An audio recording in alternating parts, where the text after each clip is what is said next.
vekushurugwi north. Vanhu vekushurugwi north vari kuti ivo indai munotisvitsira kuti seshurugwi north tafarira bhiri iri. CAB3 taida yose sezvairi, vari kuti tiri kusapota zvakanyanyisa. Ini zvakare pachangu ndiri kusapota zvine udzamu bhiri irori nezvariri rose. Zvikonzero zvachona mubato wechigaro ndezvekuti izvo ane meso ekuona ngaavone zviri kuitika mukati menyika. Vanhu veshurugwi vari kuti ivo zvikuru takatarisana nenyaya yekuwedzekwa extension yemakore mamwe maviri kuti isvike 7 years. Vari kuti zvikonzero ndezvekuti izvo mirizhonga kana vanhu vapedza maelections inowanda. Saka nguva pfupi yekukurumidza kudzoka kuelection vanhu vanenge vachakangotsamwirana. Panotsamwirana vanhu nyika idevelopi. Saka tikawedzera kunosvika ku7 years vari kuona sokuti tinodevelopa nyika yedu, uyezve zvakare tinochengetedza mari yedu tigogona kusvikavo panosvika dzimwe nyika. Vanhu vokushurugwi vari kuti ivo vakandipa mufananidzo wavakandipa wenyaya yaiitika kare kuCSC kutengesewa kwaitengesewa nyama. Vakati kune shumo yaitaugwa kunzi Samson nyama inonaka inotaura yoga. Saka hazvibatsiri kuvhunza pamusoro pebhiri rakanaka muzvose zvaro zvese iSamson nyama inonaka. Vakati ivo tanga tisina kumbosangana nemapurogiramu akafanana nemadiridziro mumamisha, migwagwa yedu yakunaka neutungamiri huripo. Vakati ivo tiri kutarisa zvakare iro imo muno muparamende matiri kusure uko vanhu vanga vasingapindiri muno mabasa atinoona neairport yedu. Vakati taakugona kumirawo pane dzimwe nyika. Iyo growth yenyika iri kuratidza kuti tiri kukwirira. Saka panoda mukana mukuru kusvika ku7 years. Ivo vanoti dai zvaibvira tawedzera 5 tisawedzera 2 dzisvike ku10. Ndo zviroto zvavovo nokuti vari kutarisa kudevelopwa kwenyika. Nyaya yauyisiwa muno vanditi ivo zvakare ndisvitse shoko iri kuna minista wedu vakapiwa basa nemutungamiri wenyika baba vedu vaMnangagwa, vakavapa basa kuti vaite vakaita nomazvo. Vakati ndivapewo vhesi inowanikwa kubva kuna Galatians 6 verse 9 inoti rambai muchiita zvakanaka nguva dzose. So vati ndivasvitse shoko iroro, musaneta kuramba muchiita zvakanaka. Zvakawanda zvizhinji takatarisa imwe kuti nyika yedu igotapira. Vari kuti ivo Zimbabwe yotapira. Kana asina meso okuona vabatsirei kuvavonesavo kuti kwatiri kuinda kwakajeka. Vaburitsa futi zvepfungwa iripo yakanangana nekusarudza mutungamiriri mudare rino. Vakati izvo zvakatinakira kugara nakaona dzavamwe. Vari kuti vonaivo zviri kuitwa kunyika dzakatipoteredza handichagoni kudzokorodza mashoko akataugwa navamwe. Nyaya yataugwa mavhiki namavhiki. Pfungwa iripo ndeyekutiwo vanhu veshurugwi vati ivo tiri tose pabhiri dai makurumidza machivhara manyanyisa kutaura. Ndo pfungwa yavo. Tinotenda. Tinotenda Honorable Mpasi Mazvita. Honorable M. Matiza. Ndinotenda mubato wechigaro nemukana wamandipa. Ini ndinobva kuGokwe. Gokwe yaizikanwa nekutora vasikana vebasa nevafudzi vemombe. Ndiyo yatakamirira pano. Takaungana kuGokwe. Regedzai kuti tisu takachibika chinhu ichi. Tinotenda minister nekuuya kuzotitsanangura muno muParliament. Vakatsanangura zvakanaka chose zvekuti asinganzwisise. Bhaibheri soko raMwari rinoti uyo asinganzwe ngaanzwe zvinoreva mweya kureva mukereke. The spirit that reports. So ndinotenda nemukana uno wamandipa semumiririri wegokwe kuti nditsanangure nyaya iyi yebhiri riri pakati pedu. Tichitarira mubati wechigaro 14 February na 4 March 1980 pakaitwa ma-election, mhandu kana kuti opposition dzakarakashwa dzikabuda dzine 26, isusu segovernment iri kutonga tikabuda tine 57 seats. Opposition imwe chete iyoyo haina kumirira ipapo ikasumuka mumazuva. Point of order, Honorable Speaker. On a point of order, Madam Speaker. Order, Honorable. Point of order, Honorable Speaker. Matiza. Point of order, Honorable Mtea. Mazita, Honorable Speaker. Ndinofunga Honorable Matiza vanofanira kuti vagadzirise mazwi avo kuti vataikwikwidzana nawo mhandu.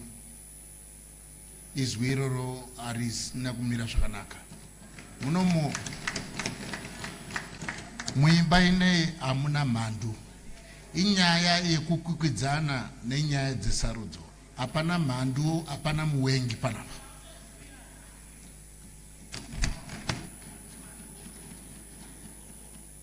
Alright, kungoti ndanga ndichisaina bepera ndina kunatsodzwa pavataura kuti manga musingarivere zva 1980. Ndotenda mubati wechigaro ndanga ndichitaura nhau ye1980 yevanhu vedu vakaurayiwa pachimoiyo zvinotyisa, ropa rikadeuka. Ndo vananga ndichitaura nezvavo. Point of order, Honorable Speaker. Ipapo dai mapanzwisisa Point of order, Honorable regai Speaker. nditaure mozotaurawo. Ndoda kuedza kuonesai kuti ipapo dai mapanzwisisa nokuti tichibva muhondo chokwadi kwaive nehondo nezvaiitika vanhu vatairwisana navo tibva muhondo dzaive mhando. Hazvisi zveelection yazvino, ndezveelection ya1980. Honorable Speaker, zvamuri kutaura ndiri kuzvinzwisisa uye ndinoramba ndichiremekedza chigaro chenyu. Inini zvehondo handingataurirwi nekuti baba vangu vakatoenda kuhondo, ndinotozvinzwisisa. Handitaurirwi izvozvo. Haana kutaura zvine chekuita nehondo. Anga achitaura nyaya yesarudzo yakaitika akati mhandu kutaura vanhu vaikwikwidzana in an election well after 1980. But kana muchida kuvachengetedza kuti vataure zvisiri pamurauro zvakanaka. Vataura kuti takaita 57 seats. Patikaita 57 seats handi muna 1980. Tichikwikwizana nemhandu. Vaitiuraya vai. On a point of privilege, Madam Speaker. On a point of privilege. And I'm very. Maita basa mubati wechigaro.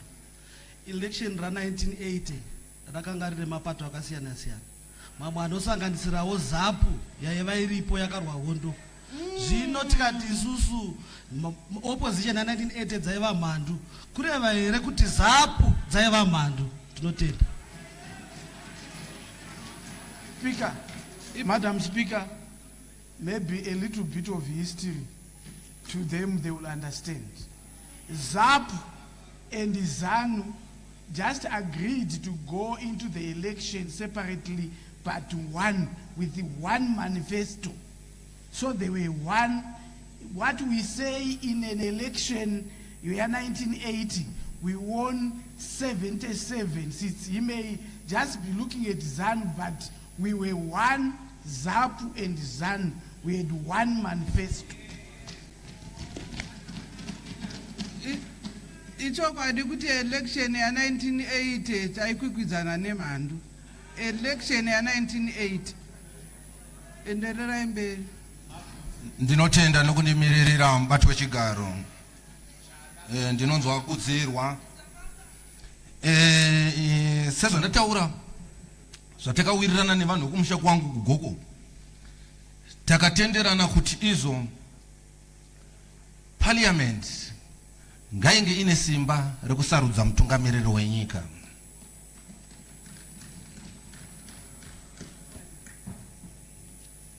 Kechitu tikatenderana zvakare kuti ngapawedzerwe mamwe makore maviri pamusoro pemashanu kubva kumutungamiriri wenyika, kuvasarudzi vepariamende, vasarudzi vepariamende, uyezve nemakanzuro. Bill number 3 harina kunakira isu chete, rakanakira nyika yedu kuti kudzikama kuvepo munyika uye tiwane nguva yakakura yekushanda. Hakuna kiti yakangwara inodya gonzo rine nhumbu. Panapa takagarira business. Kana chiti government business, it's all about profit. We don't want losses. Honorable Matiza, ashandisai mutauro mumwe chete. All right, thank you. Rekedzai ndidzokorere zvekare. Hakuna kiti yakangwara inodya gonzo rine nhumbu. Ndichizama kureva kuti kudii chinhu ichi chavinga kuti biwi iri ravinga kuti tisimudzirike tese tive nemukana wokudii wekushanda. Chikumbiro changu chandiri kukumbira kunyika yeZimbabwe kuti dai takurumbidza tarekedza kupedza nguva tichitaura muno, asi bhiri iri rangopasiswa nekukasika. Ndakamirira vana vangu vasikana, handikapikisani navo, asi ndinovatsigira pagender commission kuti ngairambe iripo. Hatina dzimwe nyaya dzatingataure muno kunze kwokutsigira bhiri iri nesimba reduto rose. Ndinokutendai nemukana uno wamandipa. Thank you. Mazvita Honorable Matiza. Honorable Tinyati. Thank you, Madam Speaker, for the opportunity to air my voice on CAB3. Madam Speaker, I represent the people of Lobengula Magwegwe constituency. The people of Lobengula Magwegwe constituency, Madam Speaker, would want to air their concerns around CAB3 as follows. Madam Speaker, they say they do not have a problem with Parliament electing a president. They do not have a problem. Their issue, however, Madam Speaker, is the manner in which this procedure will be carried out. They ask, Madam Speaker, if they will be guarantees that the president who will be elected by Parliament will be accountable, like what we see happening in South Africa, where the president comes and joins parliamentarians and faces questions. At the moment, Madam Speaker, from 2023, since I came to Parliament, I have never had an opportunity to ask anything directly to the president. We would want a situation where we are able to interact directly with the presidency on matters that affect the citizens. Madam Speaker, on the transferring of voters' roll to the Registrar General, they are worried, Madam Speaker, that this places electoral eligibility with the executive. It becomes so very difficult, Madam Speaker, for the Registrar General to do the registration and also conduct elections. While it is progressive that registration should be done by the registrar, but the running of the elections should be done by an independent body. It must not be done by the Registrar General. This is what they are saying. Madam Speaker, I don't want to repeat a lot of the issues that have been said, but I'll just be touching on the important points so that we don't waste a lot of time for other members that would want to debate. Madam Speaker, the issue of chiefs is very topical. Madam Speaker, it is not proper for our chiefs to be involved in politics. The reasons, ma'am, being if a chief has to compete, for example, with me, Tendai Nyati, in an election, it erodes the chief's dignity. it erodes the office of the chief's dignity, because there are a lot of events and insults that are held during campaign period. This will place the chiefs in a very difficult position, Madam Speaker. So, according to them, the chiefs must maintain their roles, their leadership roles, their grievance and problem-solving roles within the communities, and leave politics to politicians, just like the judges do and other public office bearers.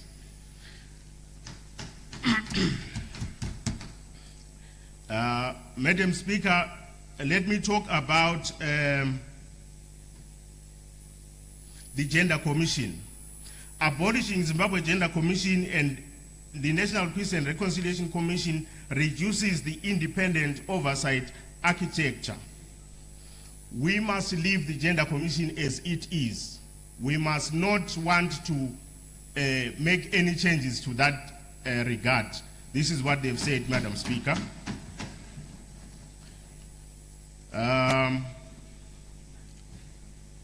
Let me go to the other concerns that they raised, Madam Speaker. They've raised concerns, Madam Speaker, about what will happen with the projects which we think the Second Republic is set to achieve. Madam Speaker, they asked me a question which I could not answer. They said about a decade ago, Mutare Plumtree Road was meant to be dualized. That road has not been dualized. It was just resurfaced. That is over 10 years now. They are asking, Madam Speaker, if there is going to be anything that is going to be done on that road within these two-year period extensions.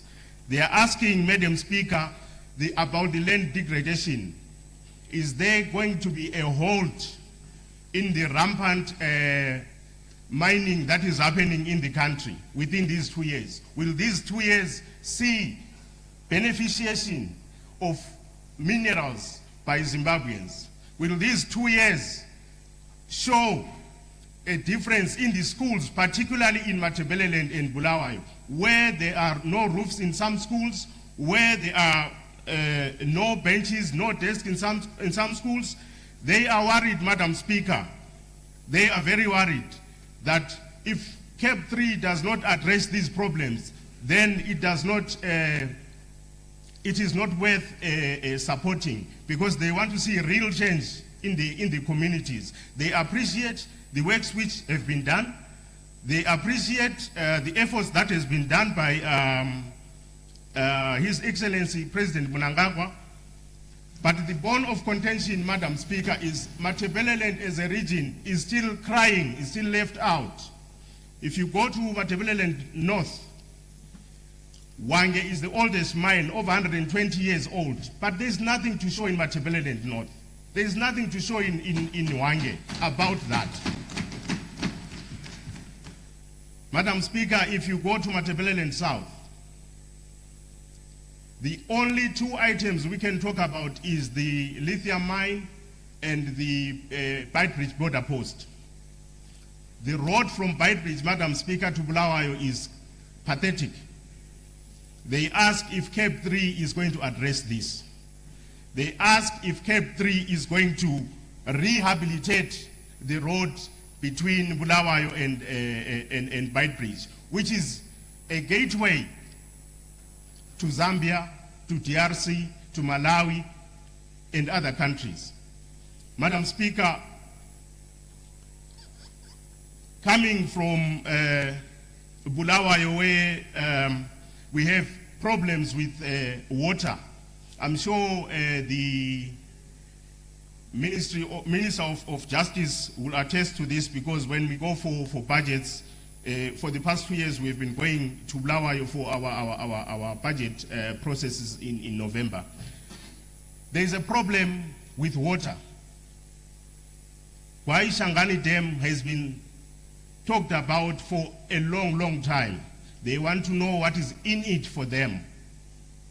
What is in it for the people of Bulawayo as far as water reticulation is concerned?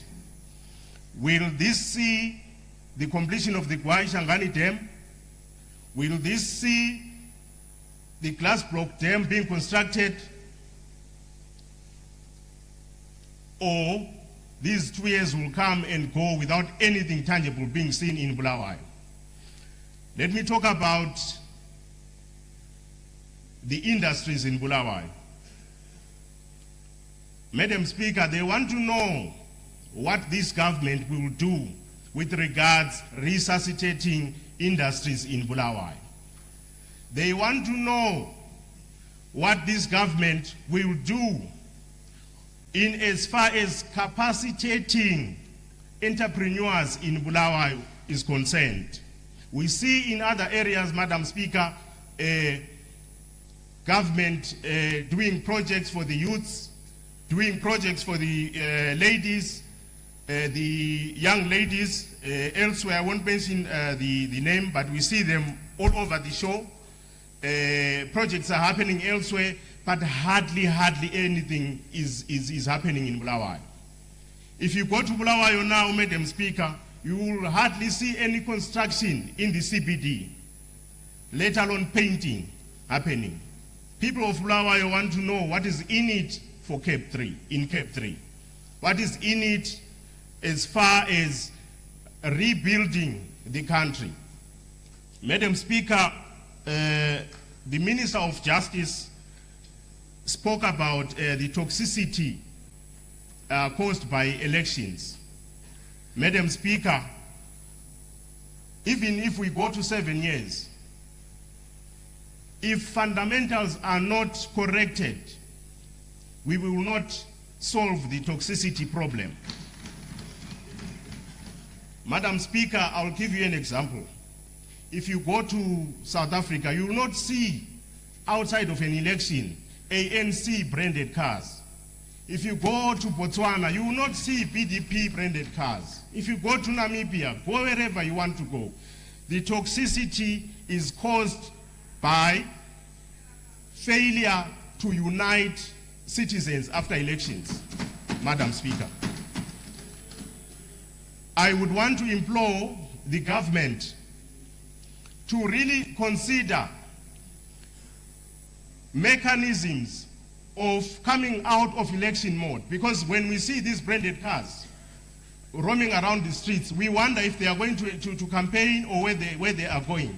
We want to have a country where after elections we are brought together and we forget about elections. So even if we go to 7 years, as long as we are seeing what is happening, still happening, nothing will change. So we want to ask the minister responsible to allow people to heal and come together after an election by removing anything related to party politics in government. Madam Speaker, in conclusion, I want to say the people really appreciate and realize that there has been great transformation from when President Mnangagwa took over until today. If you look, Madam Speaker, if you look at the projects that he has achieved under his watch, you will appreciate the work that he has done. But Madam Speaker, he has achieved all these within the 5-year term. He has achieved these good things within the 5 years that were allotted to him. So, Mr. Speaker, Madam Speaker, sorry, I'm not saying you look like a man, by the way. I'm sorry. Madam Speaker, people really appreciate, but what we need as a country is the baton of leadership to be passed on. And it must be passed on transparently. It must be passed on smoothly. We don't want a situation where our development is centralized to one party. We want a situation where we sit like we did in the inclusive government. We sit around, we agree on what we want to do, and we move with what we want to do. Madam Speaker, when we did the 2013 Constitution, everyone felt involved. Everyone felt involved. The people of Makwekwe Lobengula constituency wish to request that they are given an equal ear, an equal voice in the making of this amendment 3. Madam Speaker, I struggled with some gogos in the constituency. They were of the feeling that CAB3 was GRAB3. I said it's not GRAB3, it's CAB3. They say it is GRAB3 because you want to grab 3 terms. I said no, that is not what it is.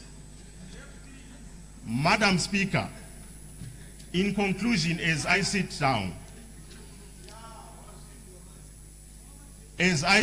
Madam Speaker, I want to say, let us do what is best for the country as Zimbabweans. Let us sit and come to a collective point where we both houses, left and right, agree what is good and what is best for the country. This country has got great potential. This country can grow 10 times what it is today. But we need people to work together. We need to stop the politics of division. Dividing people along political lines, along tribal lines, we need to stop that. Once we come together, we will work for the great prosperity of this country. I thank you. Thank you, Honorable Nyati. Honorable ZIMBABWE.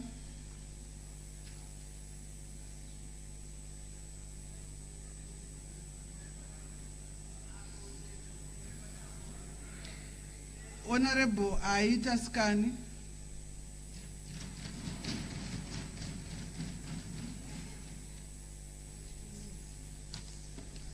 Aita basa mbato wechigaro mangwanani akanaka. Mangwanani. Zita rangu ini ndinonzi Isaac Taskani, miririri wedunhu reMutoko South. Bato wechigaro handigone kungotaura zveMutoko South chete ndisingataure kuwasa chigaro wechidiki mudunhu reMashonaland East Province.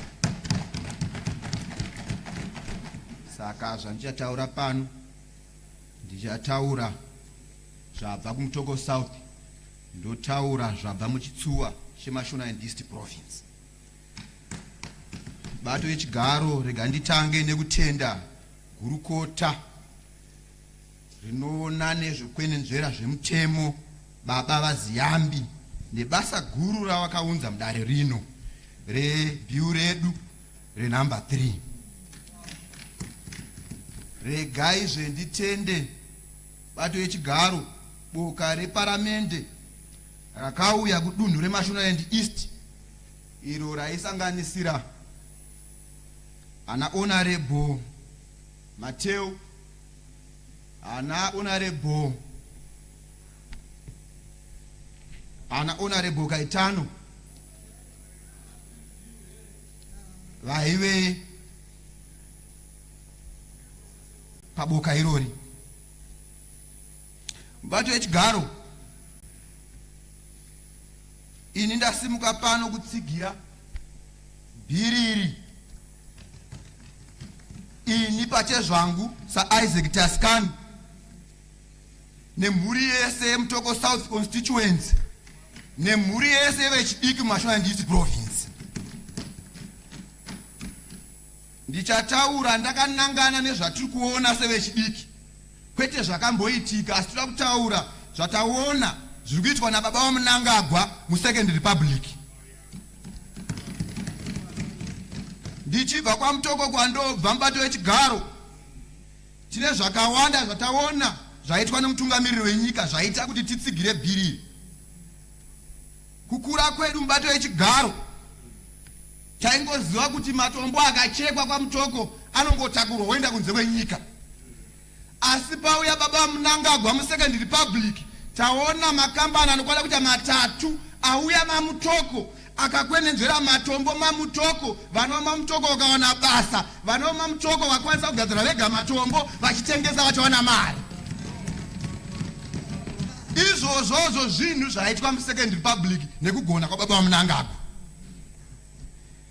Kwamutoko zvekare mubati wechigaro tine plani hombe yakauya kuzoiswa ine mishini inogadzira matamatisi nemavegetables yakauya mamutoko yekuti vanhu havachanyanye bakuya kumbare kwaisangana nematsotsi anenge anonzi makoronyori aya. Vanhu vakungoenda pavanogona kufamba kana pavanoboba ngoro dzavo votengesa wopiwa mari dzapo ipapo vodzokera kumusha. Mubati wechigaro ndiri kwamutoko zvekare ikoko tine zvakawanda zvataona zvaitwa baba vaMnangagwa munyaya yezveutano zvaitaurwa nevamwe muno. Tine makirinika akati wandei ane chitsama akaita sana Chisambiro. Kwandinobva kuno inonzi Nyaboti yakabva kupera kuvakwa yasarwa nezvishomanene. Zvese zvaitwa muSecond Republic munguva yaMnangagwa. Ndakatarisa mudunhu reMashona and East Province bati wechigaro mukutsigira bhiri irori panyaya yezvekurima nemvura. Tine muchekerano wadhemu mubati wechigaro rakavakwa nenguva duku rikapera. Iko zvino vanhu vakudiridzira mvura yakachena yekunwa yakuwanika mukaiswa hove dzekuti ana mai vedu vakunowana usavi. Zvese zvaitwa muSecond Republic zvichungamirwa nababa vaMnangagwa. Tiri panyaya yemvura zvekare mubati wechigaro tine inonzi Chifu Dam yakavakwa zvekare nguva duku mubati wechigaro. Iko zvino vanhu vari kunakirwa nekuchera mvura kudiridza nezvakasiyana siyana. Zvese izvi zvaita kuti mhuri yeMashona and East Province itsigire bhiri irori, itsigire kuti president wedu baba Mnangagwa nevanhu vese vari muno nemakansela ari kumusha nevachazouya vakwanise kugara muzvigaro izvi makore anokwana kuita iwo manomwe kubva pamashanu. Bati wechigaro tine zvakawanda zvekutaura pamusoro pekutsigira bhiri irori. Ndiri kutsigirazve zvekare mubati wechigaro nyaya yekuti dai waro president washarwa mudare rino ndinoitsigira zvakanyanya. Mubati wechigaro tisi tinogona kunatsotsanangura isu vechidiki matambudziko atinosangana nawo panguva yemaelections. Nekuti panotaura zvemaelections mayuthi ndo anowanzomhanya kupinda musango kuti tivotsvage sarudzo kuti ndiani awina tovhoterwa sei. Saka takaona zvakakodzera bato wechigaro kuti bhiri iri ngatiritsigirei chaizvo nekuti muno tiri vashoma plus kune vamwe vanonzvenga nekuti panovhoterwa president ndo vandavhoterwawo. Zvino tinozvionera toga kumushauko. Kansera unonozvionera, MP unonozvionera. Kana uchingowabudirira ikoko woya nemasimba wapiwa nevakupa masimba ekuti umire muno mudare reparamente woya wovhotera president. Hazvina kumboshata, tinozvitsigira izvozvo bato wechigaro. Bato wechigaro ndakaona vamwe vachiti vanhu vada kupiwa mukana hameno democracy kudidi vanhu ngavavhote kumusha kudii. Bato wechigaro ini kubatora ndobva zvinhu zvede zvinoiswa pajekerere ende tinongoshandisa maprocess atinoshandisa pageneral election. Vanhu vanongovhoterwa kana tichida kuvhoterana pachezvedu anonzi maprimary election zvakanaka ende zviri kuti munhu anopiwa kodzero dzake achivhota pasina anomuona tova nevatungamiriri vanenge vabva kuwanhu. Saka hazvitityise kuti isiuye kunozoshara president watoda. Asi kumwe kwatoziva tataura nemazita vanhu vanongodzunganai paground apa vonziberekanai awina ipapo vari vashanu kana vanokwana itaiwo zana wotonzi tatone munhu anobirira vanhu muparamente. Saka mutiona hana dziri kurowa bato wechigaro. Bato wechigaro regai ndiende pachikamu chepiri yatingati close 2 ine chekuita nekuti dai voters row radzokera haro kwaregistrar general vanhu vaikuziva nekuti kwava mudede. Mbato wechigaro isi tikutsigira ini tikutsigira mhuri kwaMutoko inotsigira vana mashonandisi vanotsigira kuti ngaridzokere zvaro kuna vamudede kwaedzi kwavamudede kuno kwaregistrar general. Ende chandinoda kunyanya kutenda gurukota redu baba ZIMBABWE magona kuti ridzokere kwaregistrar general. Ivo baba vamudede vachiri vapenyu vachauya neumwe unyanzvi hwawaive nawo kubvira pawakabva 1980 kusvika 2018 vachinawo uteshe ihwohwo wouya nawo wodzidzisa vana. Ndinozviziva kuti panorwadza ipapo mubato wechigaro kuti patakamboita maelections kumashure uko vanhu pawakarakashwa vakamhanya kuti vamudede kuda pane zvavaita zvechokwadi mubato wechigaro pakafiwa vanhu vakanyanya kurwadziwa pamwe pacho vamwe vanomhanya kun'anga vamwe kwakasiyana siyana kunotsvaga kuti chingi chingadaro munhu afe. Zvazvinozoita ndezvekuti dzimweni dzenguva anenge ati kwegurei uya kana kuti anenge achiratidza kuti mutema ndiye anowanzonongedzerwa. Saka baba vamudede vaive munhu anga akasimba aimira nevanhu aimira saka tinoramba tingoti panguva iyoyo zvinogona zvezvimwe zvekuti vanhu vanga vakangovengawo zvavo munhu asina chaatadza. Mukuguma bato yechigaro nekuti zvizhinji zvatakutaura zvakataurwa nevamwe takuda kuti dai minista vachiita kuti dai tachingovhota nekuti zvinhu zvakapera kare izvi zvinhu zvakafamba zvinhu zvikutsigirwa nevanhu hatisi wariti nevairi kana vatatu vanoti haisi hatizvikwanise. Isu sevechidiki gurukota redu regai tikuzivisei kuti isusu zvamuri kuita izvi hamusi kuitira imimi muri kuitira isu vechidiki kuti patozosara tichagona kufamba nzira yakanaka patichazosara tichagona kuvaka nyika semavakiro amuri kuita. Saka regai tikutendei naizvozvo. Mubato wechigaro kumashoko angu ekupedzisira ini semukuru wechidiki kumashonandi east province ndine vamwewo vandinotungamirira navo kubva kumaprovinsi akasiyana siyana. Tina vanobva kumidlands vadzoro vakanditaurira kuti tiri kutsigira chaizvo tichibva kuno kumidlands. Tine vamwe vanobva kumasvingo vakatitaurira vamandebvu kuti tiri kutsigira chaizvo sevechidiki. Tine vamwe vanobva kumashwest vanobva vamasendas achigaro vakati tiri kutsigira chaizvo fambai vakomana ikoko. Tine vamwe vanobva kumat north vanonzi community land vakati tiri kutsigira fambai chaizvo. Tine vamwe vanobva kumat south community langa vakati fambai tiri kutsigira. Tine vamwe vanobva muno Harare baba Mahati vakati fambai tinemi vakomana musatye. Ndine vamwe vangu vari muno baba Sakupanya na community muretu ari pano baba Raradza vari pano vari kuti fambai vakomana zvinhu zvakajeka. We are the last line of defense. Tistotsigira tistokutsigirai fambai hapana chekutya bato wechigaro tinokutendai mwari wakuite zvakanaka. Tatenda.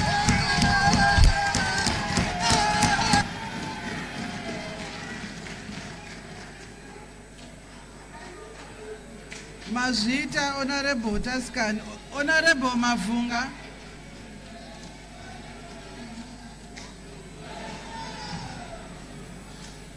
Thank you, Madam Speaker, for giving me this opportunity to air the views of the people of Chitungwiza South constituency, whom I represent. Madam Speaker, ma'am, perhaps before I go into my debate, I want to debunk the myth that was created yesterday by Honorable Matangira during his debate that there is nothing that Chitungwiza people can say about traditional chiefs because they come from an urban constituency. Madam Speaker, ma'am, the people of Chitungwiza are Zimbabweans. They have a traditional roots in their rural areas. They are not from outer space. They stay in Chitungwiza. It does not imply that they do not appreciate their role and the responsibility of chiefs. The debate, therefore, by Honorable Matangira cannot go unchallenged. Chief Musana of Bindra South is where I come from. Honorable Matangira is my MP. It is therefore unfortunate for him to say that the people in urban areas cannot comment about our roots in the rural areas. Madam Speaker, ma'am, I stand here with a lived experience, personally having participated in CAB3 under the Committee of Justice, Legal in parliamentary affairs. I was personally involved in CAB3. I vividly recall public hearings which were held exclusively on radio stations since it was time of COVID. I recall the positives of CAB3, which culminated in the extension of women's quota and youth quota. I heard the Honorable Sakupanya complimenting our effort there. I don't have any issues with those clauses. But however, I recall, in my view, the wanton and unnecessary removal of the running mate clause from the Constitution. I also recall the removal of interview process for judges being promoted from the High Court to the Supreme Court and Constitutional Court. This time, CAB3 has gone for the kill. They are removing interview process for judges altogether. Worse still, I recall the extension of the time and age of Chief Justice from 70 to 75 years, which then benefited the incumbent former Justice Luke Malaba. The High Court bench of Honorable Justice Apias Joe Idimshore and Jester Charewa in the case of Kika versus Minister of Justice and others, as well as Young Lawyers Association of Zimbabwe versus the Judicial Service Commission, would rule that the Chief Justice had ceased to hold office at the age of 70 and would not benefit from the amendment as an incumbent. The decision of the High Court was not without consequences, as it triggered the departure from the bench of Justice Edith Mshore under mysterious circumstances. The judgment was overturned by the Constitutional Court, and Chief Justice Malaba would stay in office until 14 May 2026 at the age of 75. Madam Speaker, ma'am, these are my lived experiences. History has a harsh tendency of repeating itself, and we are at it again.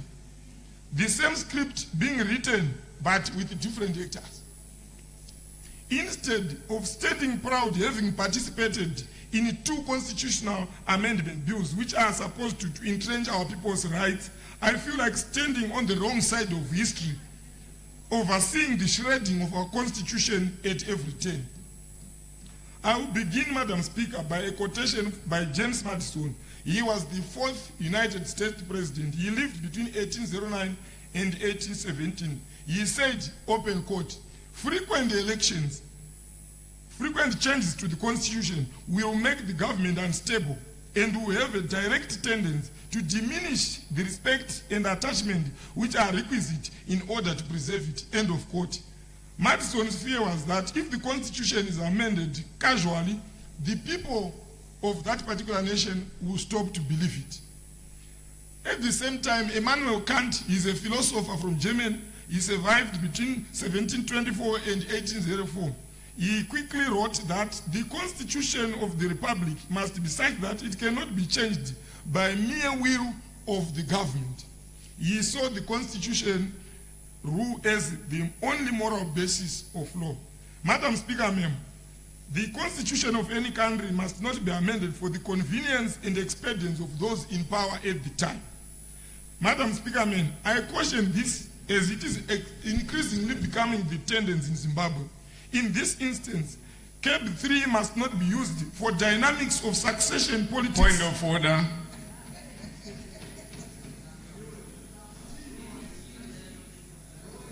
What is your point of order? Madam Speaker, ma'am, iri bhiri iri harisi kuchigirwa nokuti the ruling party. Bhiri kana tichinge iri constitution ikanga yachinjwa iri kuitirwa namakore anotevera. Padiko kucheka apa. That's my point of order, maybe.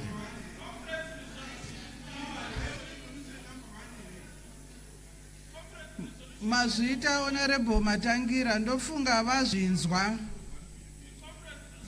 Thank you, Madam Speaker. My MP is on it again. Anyway, Madam Speaker, I question this as it is increasingly becoming a tendency in Zimbabwe. In this instance, CAB3 must not be used for dynamics of succession politics, elite realignment, or competing visions for the future distribution of political and economic power in Zimbabwe. This is the spirit of the clauses which seek to extend the tenure of office for the president, the legislature, and local authority. The Zimbabwean constitution was promulgated in 2013. It is only 13 years old, and already we are on the third amendment. The question, therefore, was there any sincerity when we enacted the constitution in 2013? Certainly not. It is now dawning on us, Madam Speaker, ma'am, that the 2013 constitution was actually a marriage of convenience for that particular time. Otherwise, the parties to that constitution were not sincere to each other. Madam Speaker, ma'am, I submit that given the frequency and the nature of amendments, one is forgiven to conclude that the changes are for convenience of those in authority at the time, and this is dangerous for democracy and constitutionalism. The concept of amending a constitution is not a new phenomenon in Zimbabwe. It has existed since time immemorial. It is the circumstance, nature, and the type of amendments that have triggered resistance.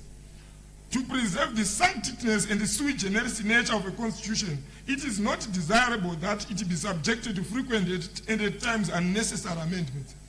In this context, the following examples act as guides on democratic values and constitutionalism.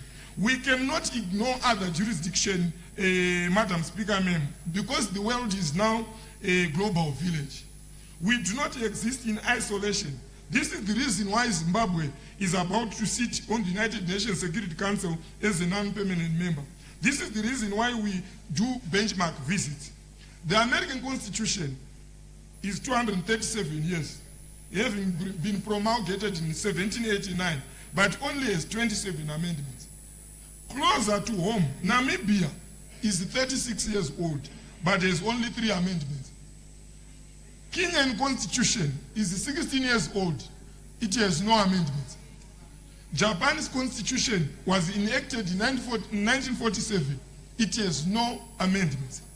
In this context, Madam Speaker, ma'am, the reasoning advanced that progression of society as necessitated these amendments is merely superficial, as it will be an insult to other progressive countries within the region and beyond, which have not amended their constitution at our rate. Madam Speaker, ma'am, allow me to deal with a few clauses in the bill which I want to dissociate with. I feel the clauses to do with term extension have already been exhausted by my colleagues. I do not agree with the clause which seeks to transfer voters' roll from ZEC to the Registrar General. ZEC is an independent body. What does that mean, Madam Speaker, ma'am? It means that ZEC reports to Parliament. The Registrar General is accountable to the executive. By transferring the role to the Registrar General, Parliament is saying we have failed in our oversight role over ZEC. Therefore, let's get rid of it and throw it somewhere else. Parliament cannot allege that ZEC has failed, because it means that the Parliament itself would have failed to oversee ZEC. ZEC has trained staff and has acquired the relevant polling station-based voting material, which the Registrar General at the moment is not seized with. Instead of cutting costs, this clause intends to increase costs in human resources training and registration equipment by the Registrar. Similarly, Madam Speaker, ma'am, there is no need to transfer the delimitation of boundaries to a separate commission. Delimitation in terms of the current constitution only takes place once in 10 years. Yet we want to create a separate commission which works only once in 10 years. The second clause, Madam Speaker, which my input is close to my heart, is clause 15. Madam Speaker, ma'am, I am not only a lawyer, I am a legal practitioner. These are the issues that confront us on a daily basis in the corridors of judiciary. They are live issues which most legal practitioners are concerned with. The clause 15(6) speaks to the appointment of judges by the President after consulting the Judicial Service Commission. It seeks to remove the process of interviews of judges before being appointed. The process of interviewing judges was so transparent as it ensured that the best person for the job with the relevant skills and the qualification would be selected for the job. Public participation was was guaranteed and the integrity of the process was well known. I was carefully listening to the minister's rationale in removing this constitutional clause, but I did not hear any clear mischief which this clause intends to cure, other than consolidating and centralizing power in the president in a country where separation of power is sacrosanct. South Africa, Kenya, Uganda are good examples where judges of the High Court undergo the process of interviews. In Uganda, even Parliament, Madam Speaker, is involved in the process of interviewing of judges. So if Zimbabwe is amending the constitution on the issue of selection of the president to be based on parliamentary democracy, we are citing South Africa as an example of parliamentary democracy. Why don't we cite South Africa also in the process of appointment of judges? The intended approach on the appointment of judges has the following negative attributes and unintended consequences. There is a general fear of appointment of judges on political, tribal, religious, or other grounds rather than on merit. There is a risk of appointment of compromised individuals whose independence as judicial officers is biased towards the appointing authority, thereby eroding the doctrine of separation of powers. There will be low public confidence and trust in the courts if judges appear to have been hand-picked behind closed doors. Madam Speaker, Clause 21, which seeks to repeal Section 281 of the Constitution, thereby allowing traditional chiefs to participate actively in politics, runs contrary to the principles governing traditional leaders in this country. Before I submit the factual issues around this issue, Madam Speaker, as much as honorable members and the minister would debate in support of the traditional leaders being involved in active politics, this is impossible, as such an amendment will be unconstitutional. On this one, the Minister of Justice, who is a lawyer by profession, has no discretion but to remove the clause. There is no constitutional engineering he can do, as this clause contradicts other clauses in the Constitution.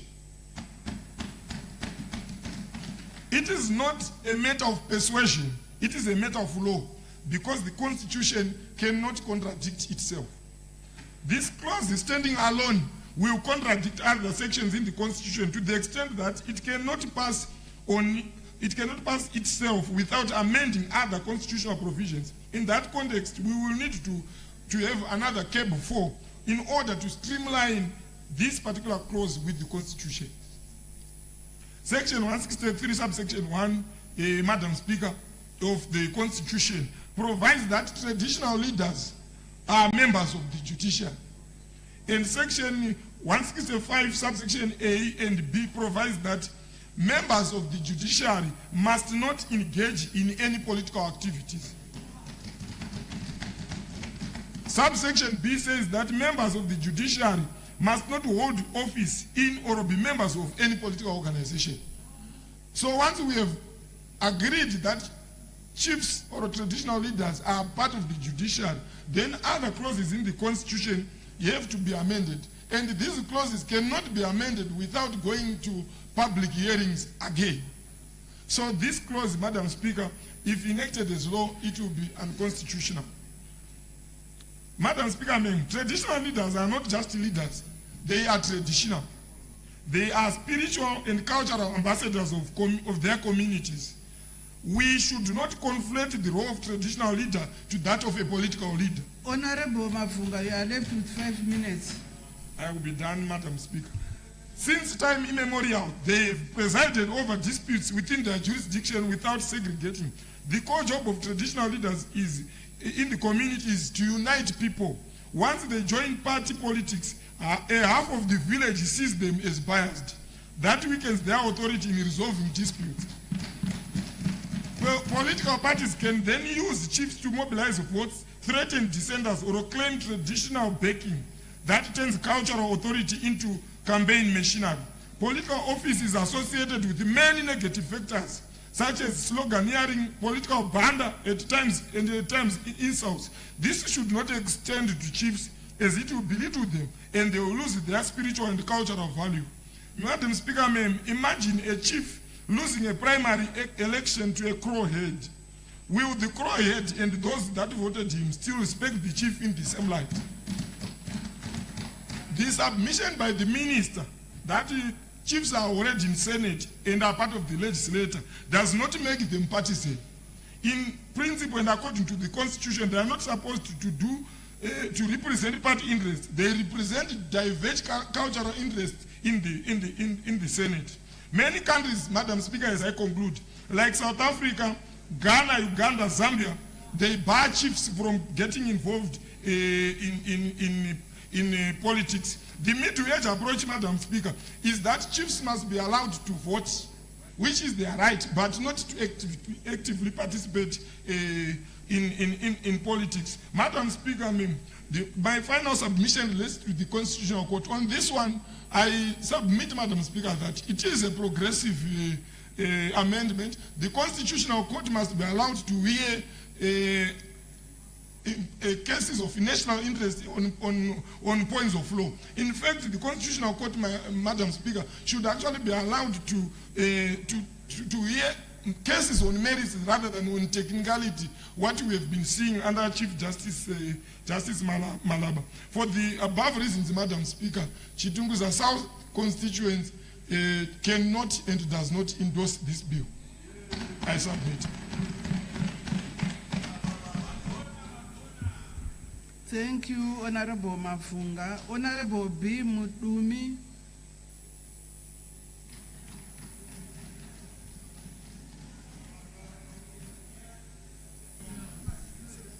Good morning, Madam Speaker, ma'am. Good morning. Thank you very much for affording me the opportunity to speak the voice of the people of Masvingo North constituency and myself as the representative of the ZANU-PF Mass Party on Constitution Amendment Bill number 3.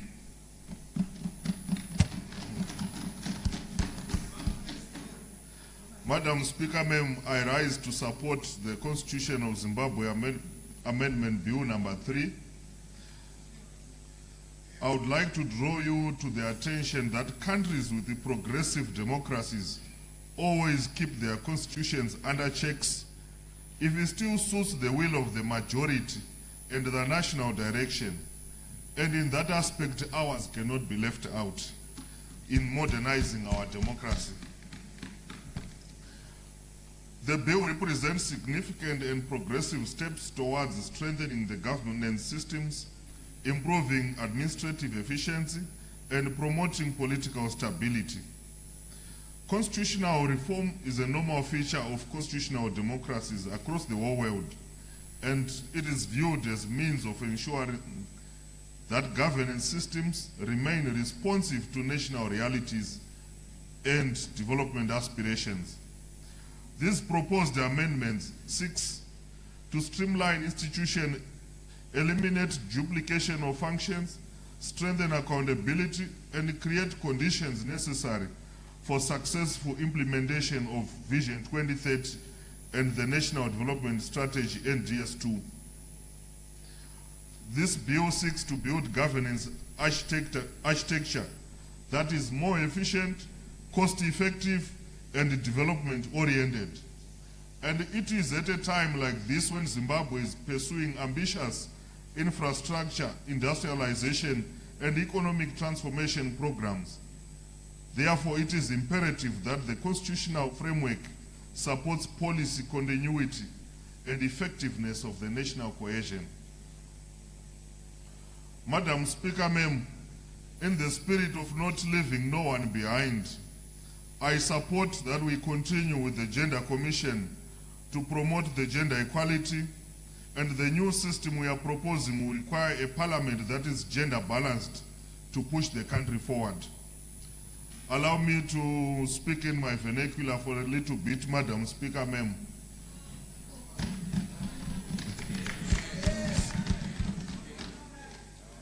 Panguwa yatakawana Gender Commission, Madam Speaker, ma'am, takaona madzimai achipinda muzvigaro zvepamusoro achikurudzirwa nemapolicies enyika nekubata kweGender Commission.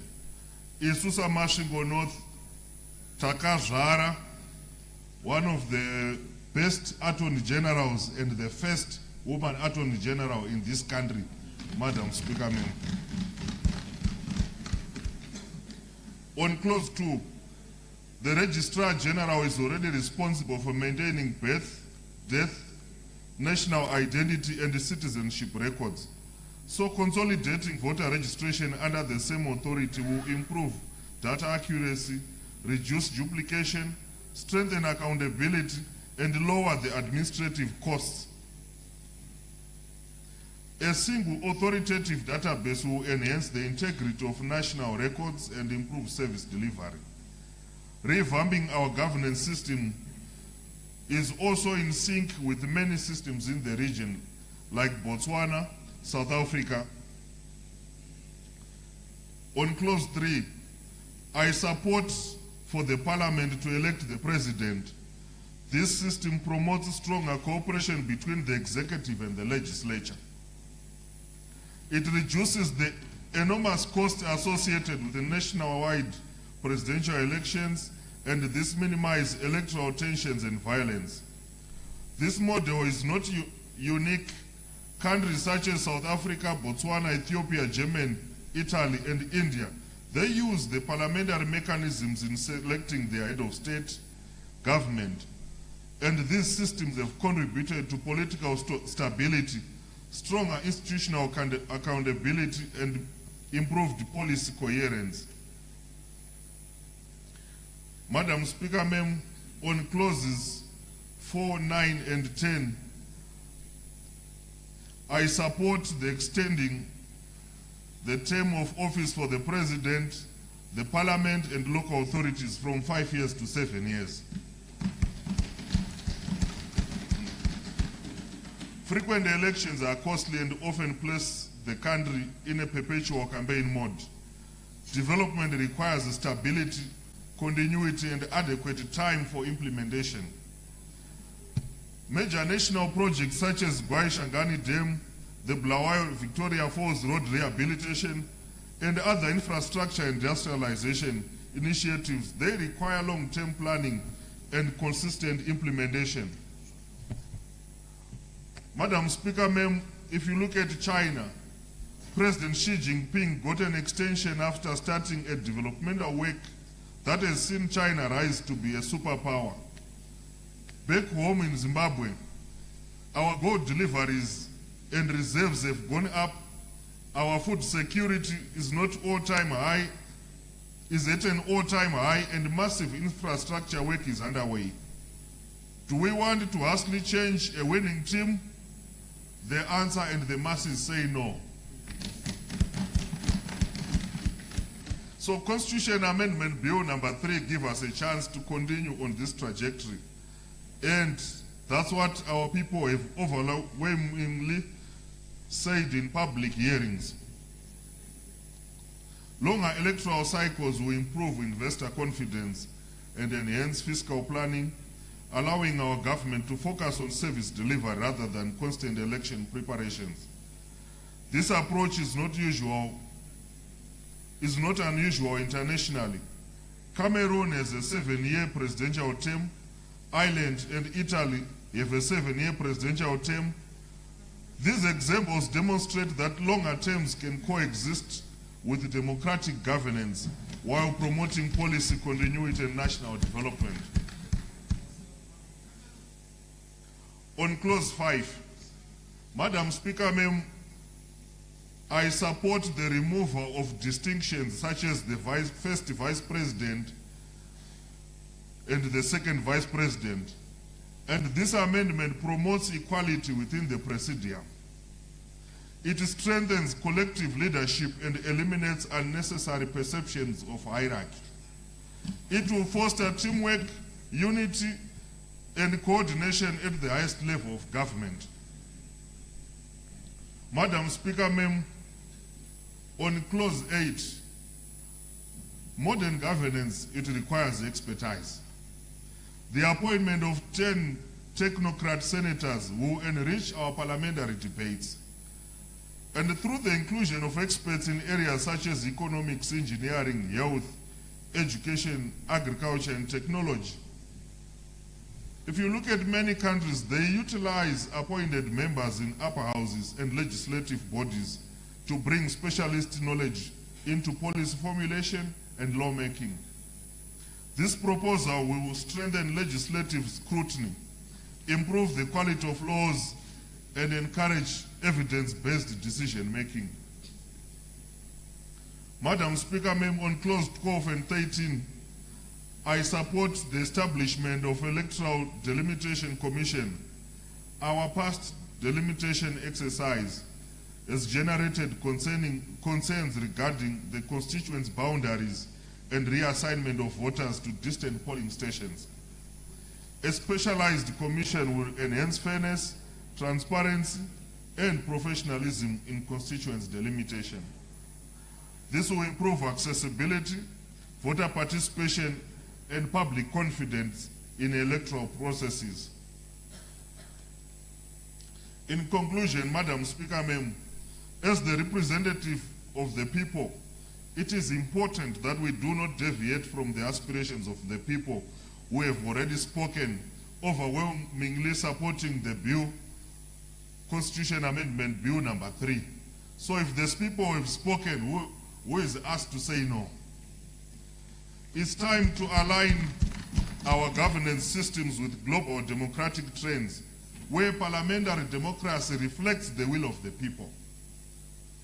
Madam Speaker, this bill seeks to address democratic deficiencies which are at variance with modern day governance and democratic trends.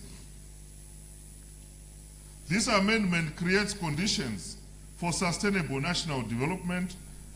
The bill aligns the Vision 2030 and the National Development Strategy 2 by creating a governance framework that is going to support Zimbabwe's transformation agenda into an upper middle income economy. President Mnangagwa is a steady hand and has the experience that is required to keep us on the path to development. This is why our party, the ruling party, has proposed to allow him to continue and finish the works that he has started. As parliamentarians, it is our duty to implement the resolutions from our party, which has brought us here. Change must not be for the sake of it, to earn plaudits from Western democracies. It must be beneficial to the people of Zimbabwe. Madam Speaker, we learned that the democratic systems from Europe, particularly the British and the Americans, which has been accused of being the handlers of our colleagues, and these have taught us that functional democracy is where legislature is empowered enough to appoint or disappoint the executive through parliamentary vote. And they've taught us that if you look at parliamentary vote in America and Britain, they all speak to appoint the president through the parliament. Madam Speaker, with this submission from the people of Masvingo North, the mass party ZANU-PF, I so submit. Thank you.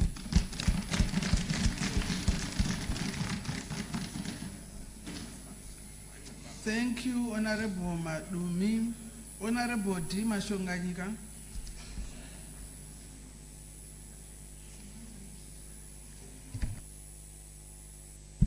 Thank you, Madam Speaker, for giving me this opportunity to add my voice on this Amendment Bill number 3.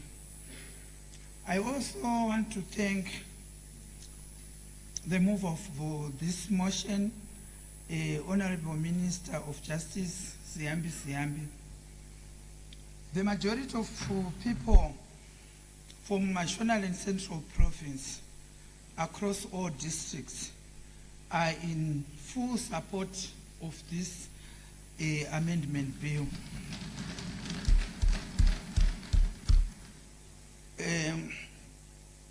Madam Speaker, I want to comment on this number 3 clause. The election of the president by the Parliament. The participants are in full support of this clause, viewed this as a progressive reform that could reduce election costs, minimize political tensions, and promote unity. If Parliament, Madam Speaker, ma'am, if Parliament can take the role of impeachment of the President, yes, why not elect their own president? Madam Speaker, ma'am, on clause 4, the majority of the people of Mashonaland Central Province strongly in support of extension of the President's term of office from 5 years to 7 years. They emphasized that longer terms would promote policy continuity, reduce the frequency of election, and it creates stable environment for economic growth. I also strongly support this clause. Madam Speaker, ma'am, the President's Vision 2030 agenda aims to transform Zimbabwe into an upper middle income economy.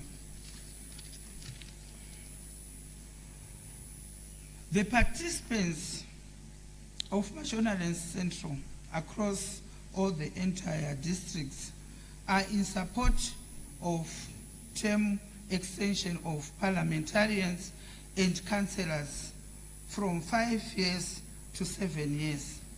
Longer terms would allow members of parliament to complete their development projects and deliver meaningful results. This was emphasized by rural areas people, urban areas, and also growth points. The majority of people strongly in support of Zimbabwe Gender Commission, especially women in Mashonaland Central Province, because it plays a pivotal role in promoting women's rights, advances gender equality, women participation in politics, and also women empowerment. Finally, Madam Speaker, ma'am, the traditional leaders are citizens who should be allowed to exercise their political rights. Participants drew deeply from the country's liberation history, making reference to figures such as Mbuya Nyanda, Sekuru Kaguwe, and so on, who symbolizes the central role of traditional leadership in politics and spiritual resistance during colonial rule. I, as a war veteran, I noticed and witnessed this, Madam Speaker. Even my fellow war veterans in this August House also witnessed this. So I strongly support this clause. Thank you very much, Madam Speaker, ma'am. Thank you, Honorable Mashonganyika. Honorable Tsungai Makumbe.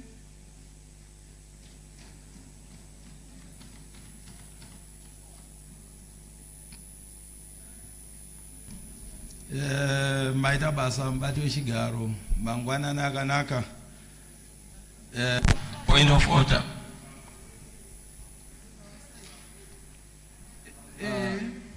Honorable Speaker, no, it's the third speaker from that side. It's the turn for this side now to take the floor. Pane patadenza Honorable Zidzai Butau vanga vasipo tabva taenda pana Honorable Tuscan kubva tauya kuna Honorable Mafunga. Taifana kutora 2 uku saka we are compensating.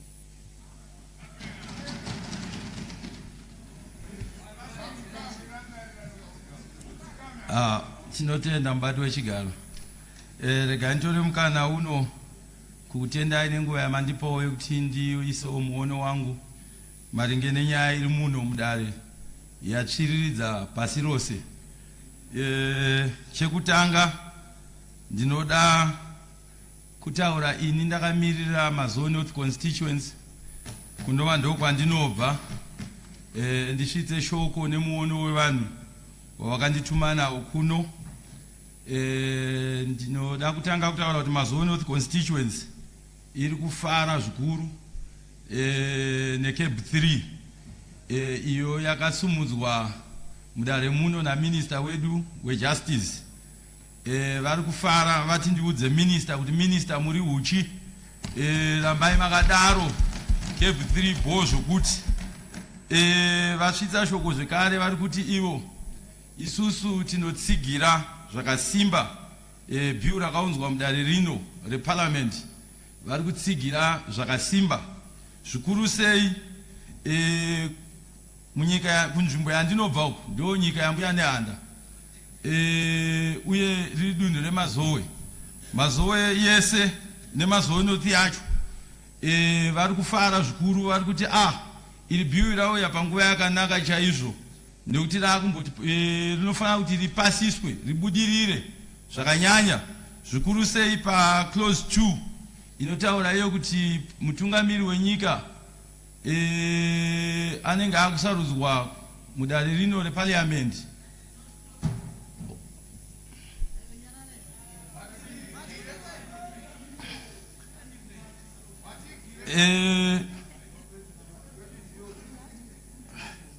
Ndinokumbira Madam Speaker mundichengetedze kubva kunawe ari kundikanganisa kutaura.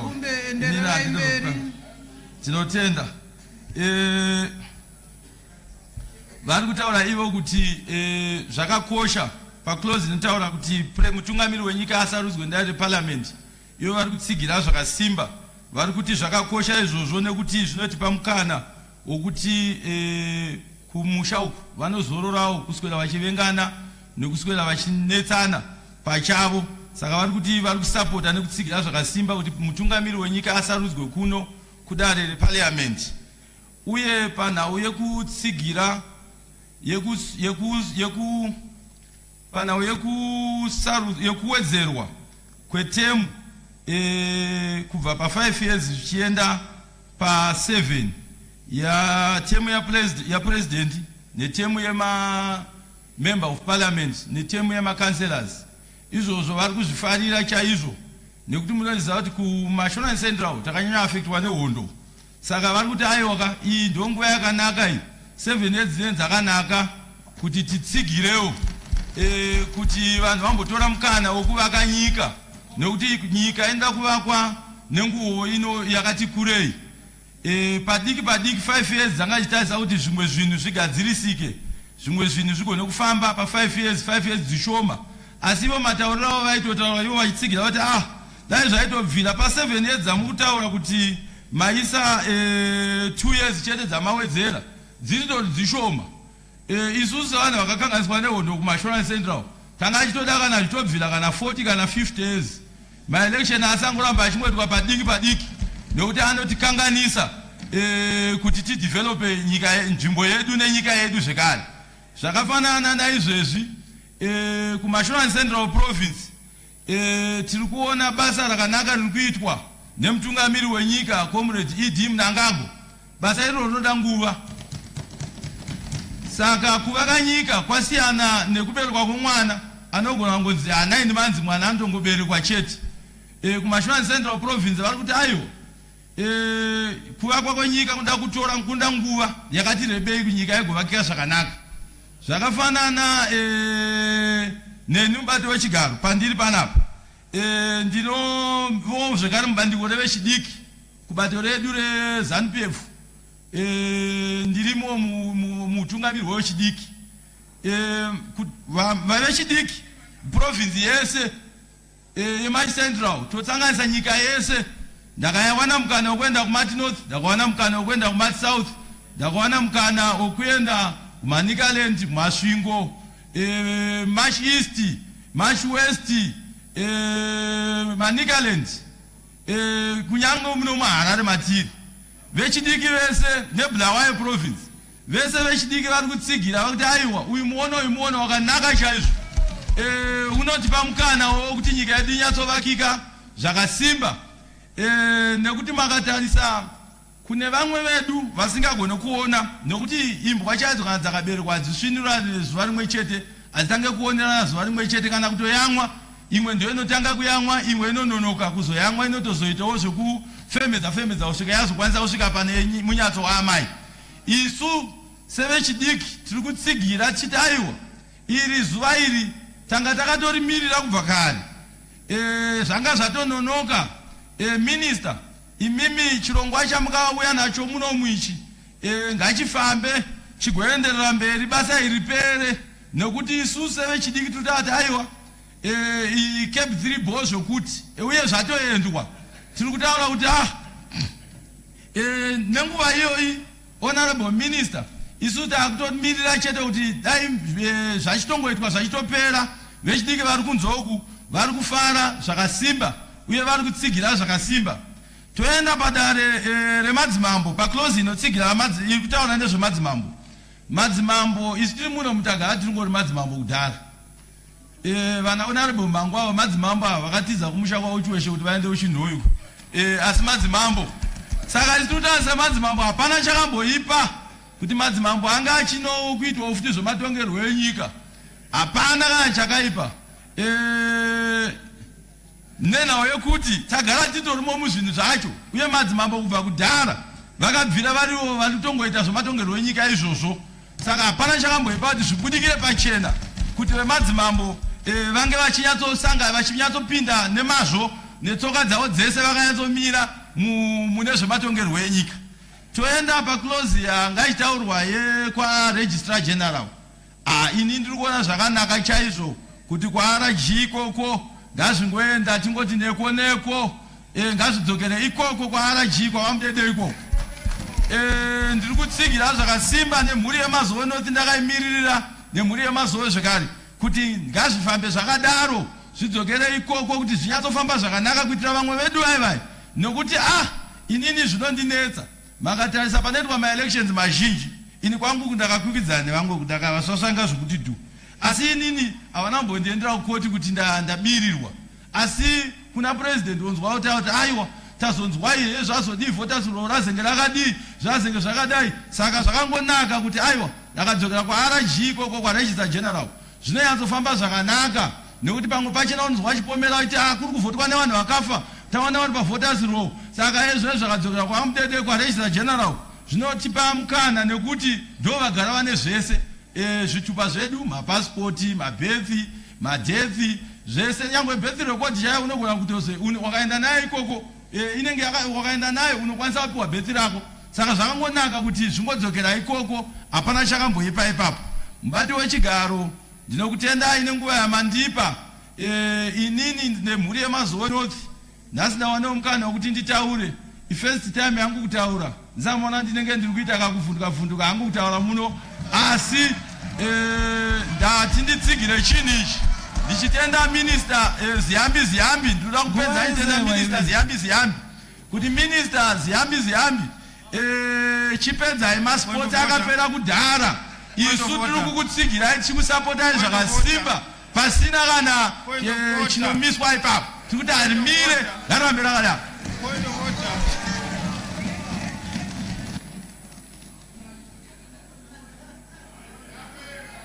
Point of order. Yatopera shamwari gara pasi. What is your point of order? Nonetheless, I think he has just finished, but I wanted to then say, Madam Speaker, the honorable member that was on the floor must be well educated to address the minister with his full title properly as honorable minister. I think the way how he addressed is very poor, very indecorous.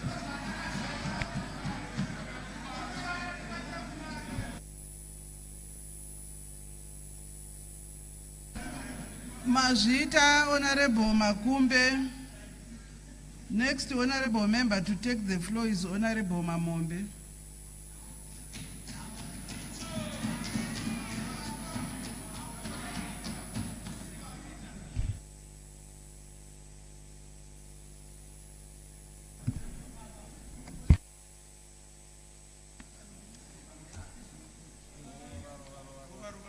Thank you very much, Madam Speaker, ma'am, for giving me this opportunity to debate the Constitution of Zimbabwe Amendment number 3 Bill of 2026.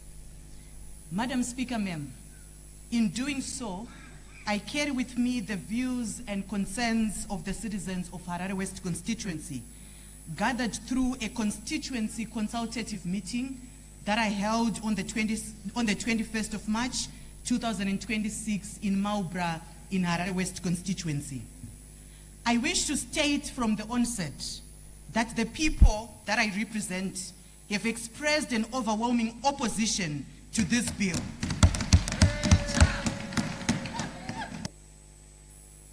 Ma'am, they believe it weakens the democratic governance, it undermines constitutionalism, and erodes the sovereignty of the citizens.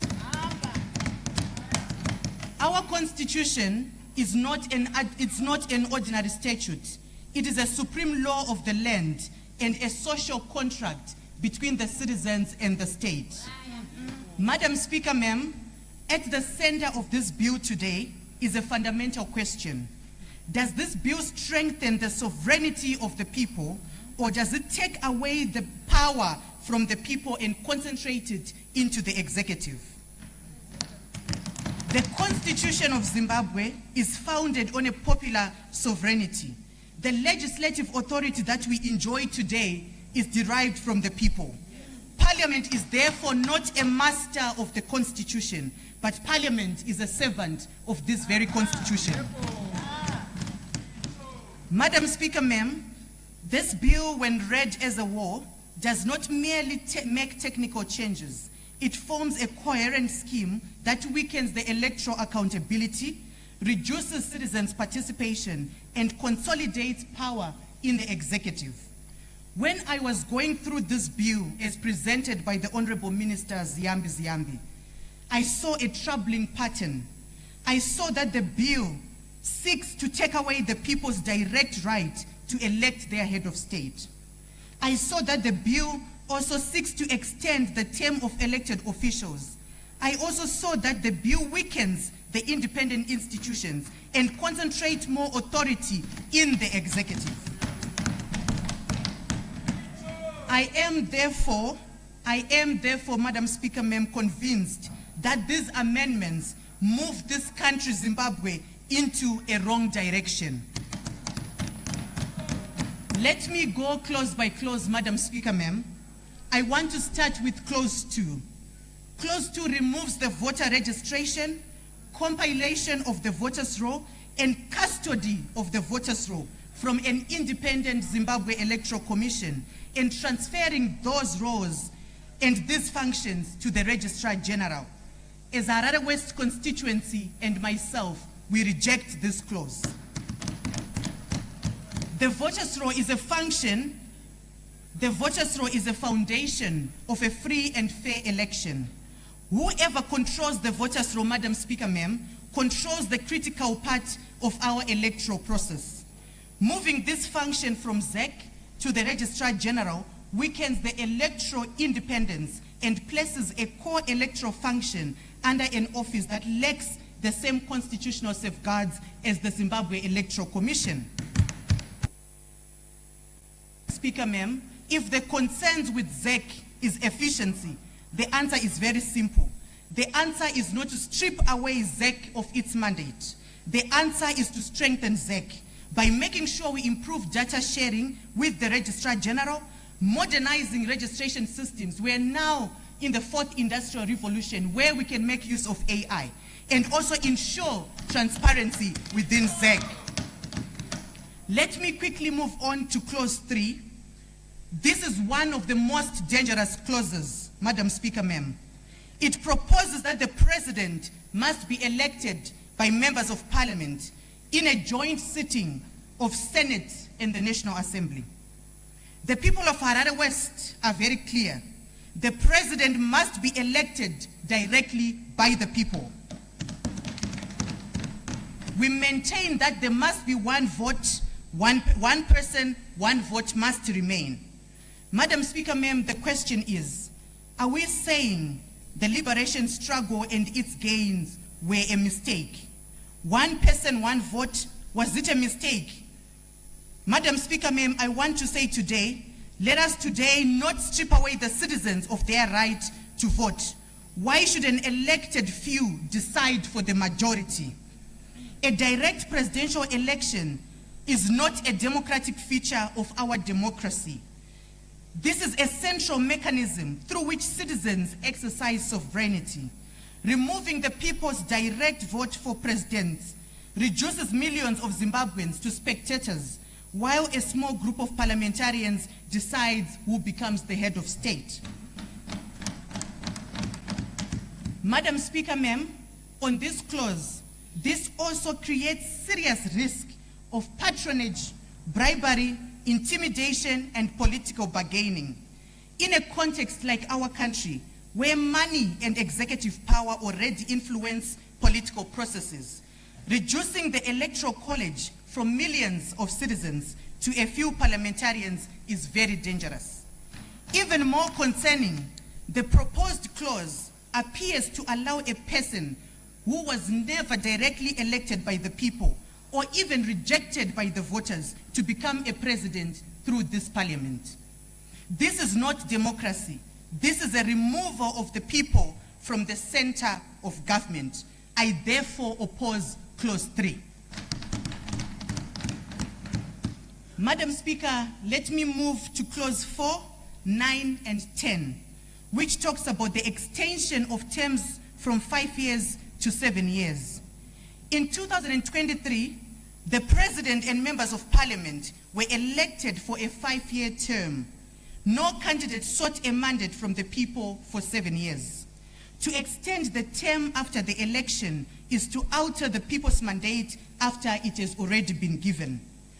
Madam Speaker, ma'am, the bill is about consolidation of political power. This is what we have seen since this debate started. If one examines the political campaign surrounding this bill, particularly the advertisements that have been put out on radio and television, the focus is not on deepening democracy or strengthening our institutions or even improving the governance. The focus has been on an individual. If you listen to the jiggles, if you listen to the songs around this bill, they've been centered on an individual, and we reject this bill, Madam Speaker, ma'am. No elected body has a moral or constitutional authority to unilaterally extend its own term of office without returning to the people. This is precisely why Section 328, subsection 7 exists. It improves the incumbents. It prevents the incumbents from benefiting from the amendments that extend their term in office.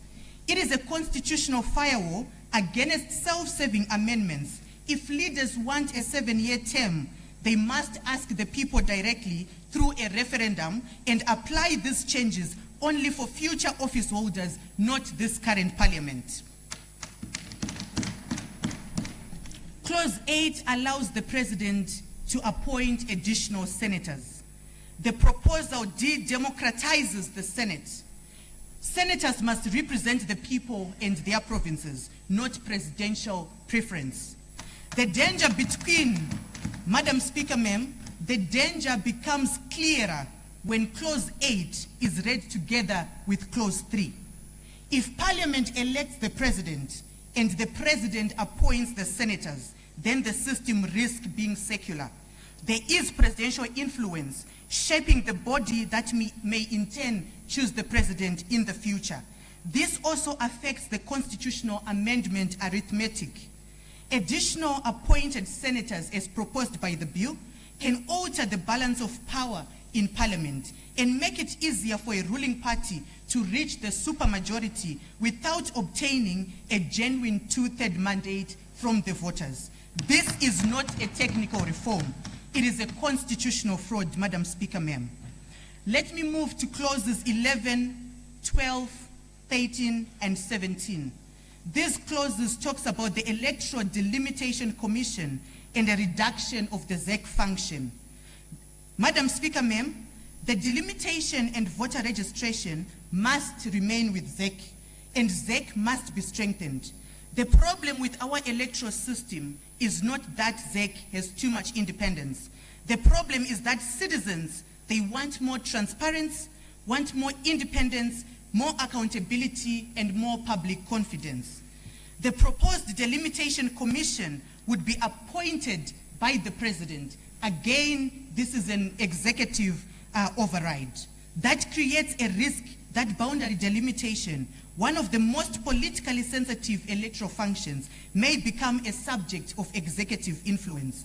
Free and fair elections require an independent institutions. These clauses move us in a different direction. The repeal in the constitutional provision requiring traditional leaders not to be members of political parties or to participate as partisan politics. This is clause 21. We strongly reject this clause. Traditional leaders serve communities made by the citizens from different political views. Their authority depends on neutrality, fairness, and trust. If traditional leaders become openly partisan, their constitutional role as community leaders and quasi-judicial authority is compromised. This clause also affects the Senate, because the chiefs, they are going to be sitting in the Senate as members of Parliament.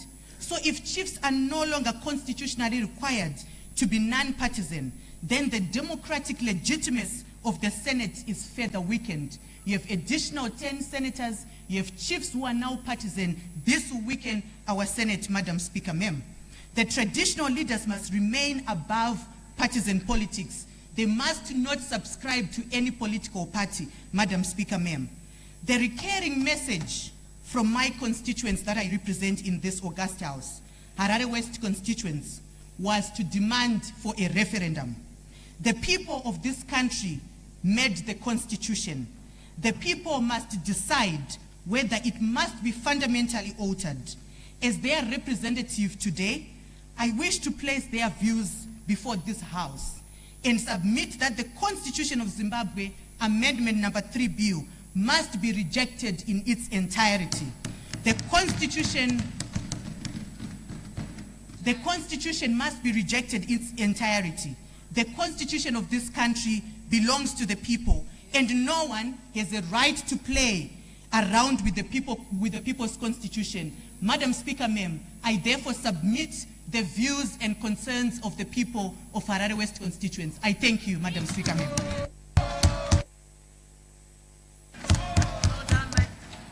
Thank you, Honorable Mamombe.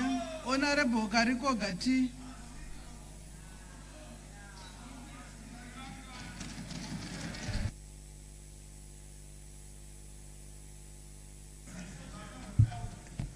Thank you, Madam Speaker. My name is Tawanda Karikoga and Bushanguipa Gokwap. Madam Speaker, the amendments are necessary to ensure as a country we achieve what is best for Zimbabweans. I'm not here to quote European philosophers and their philosophies. I'm here to say what my great philosopher said. Nyika inovakwa nevene vaene. Now, if we are to build this country, Madam Speaker, we build this country, we develop this country using our constitution. And these constitutional amendments we are debating today are necessary for the growth and the development of Zimbabwe. The amendments to the constitution are for Zimbabwe, for Zimbabweans, and for the good of Zimbabweans. I will not burden the House with the points already exhausted by other members who spoke before me. I will simply give practical examples on why, as Gokwe, we support Constitutional Amendment Bill number 3 of 2026. The people who voted for me, Madam Speaker, Abi Yangu from Gogwe Mafunga constituency, they said they are in agreement with the amendments.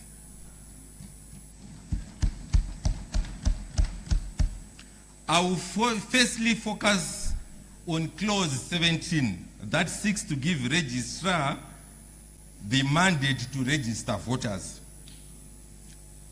And I'll also give a practical example of why people from Gokwe are supporting this clause. The current system, Madam Speaker, particularly disfranchise particularly voters from rural areas. Therefore, voter registration presently is not fair in comparison with urban voters. Building up to 2023 voter registration, that left many people without being registered to vote. People, particularly from Gokwe South, over 15,000 of them could not vote because the ZEC, without coordination with the Registrar General's office, embarked on a voter registration blitz, but people had no IDs. Madam Speaker, 2 weeks later, after ZEC was complete with their blitz, 2 weeks later, the registrar also went on a blitz to register, to give people IDs. And ZEC was already done with voters registration. And this left many of our people without being registered to vote. I'll also give you an example. People from Manoti in Gokwe South, people from Sengwa Bridge, from as far as Ndandulo and Ganyungu, that's about 100 kilometers from ZEC district office. They have to sacrifice their time and money to go to register to vote, only to be told that ZEC's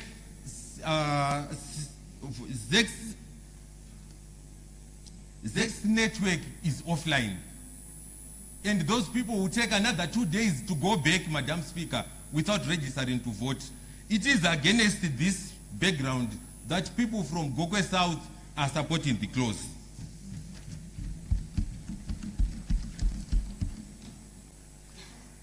Our current constitution, Madam Speaker, is improved to avoid a constitutional crisis when it comes to election of the president. We should be grateful that we haven't experienced a clear potential crisis brought by this constitution. As alluded to by the Speaker, by the Justice Minister in his remarks, this current constitution has potential to give us a president who may not have 2/3 majority in parliament, or who may not have majority support in parliament, thus creating a crisis. I support the motion that president must be voted by parliament. This will also ensure that there is no more waiting for presidential votes to be verified as required by the current laws.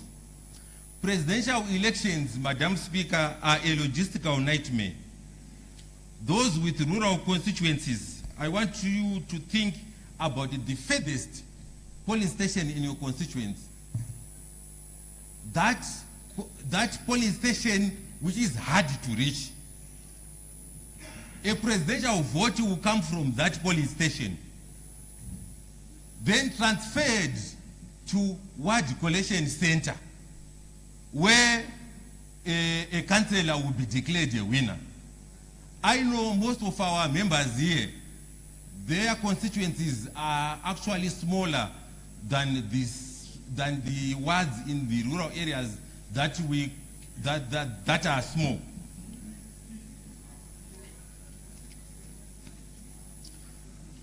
Then from the ward collation center, that vote will go to the constituent collation center.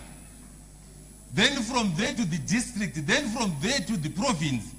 Then from there, Madam Speaker, the ZEC HQ will be having votes from 1,970 wards of this country.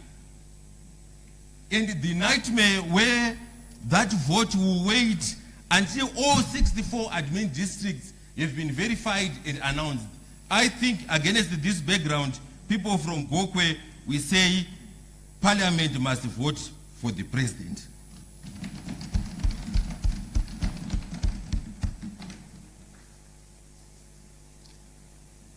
The proposed 7 years, Honorable Speaker, provides political stability in this country and also promotes sustained economic growth, foreign direct investments, as well as tourism. The infrastructure development that we are witnessing in this country indeed requires 7 more years to complete.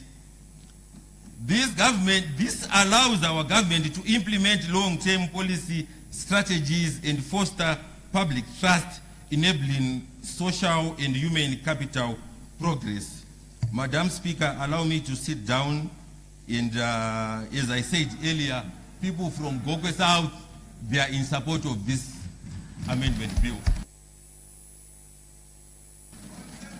Further debate, I call upon Honorable Msiwa.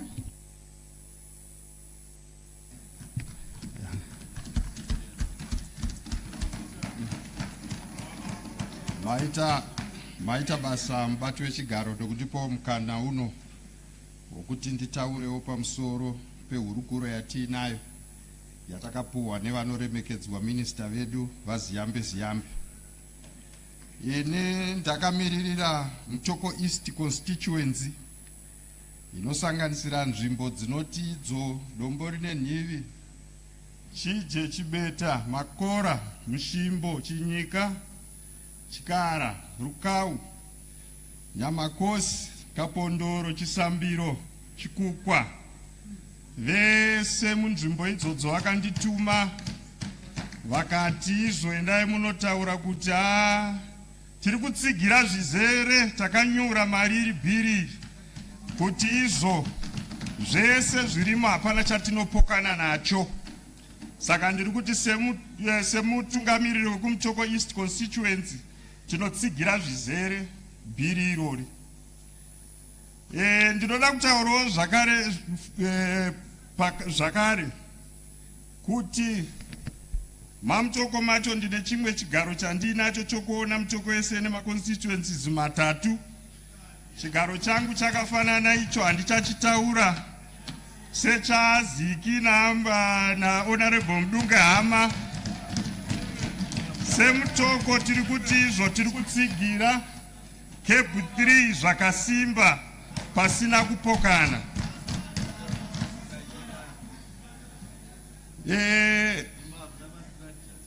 Pakauya vaibvunza ivo nezvekuti munozviona sei mutoko yese kubva kune vechidiki kwebva kusvika kumadzimai, vana baba nemawo veterans vese semhuri yemutoko vari kutsigira bill number 3.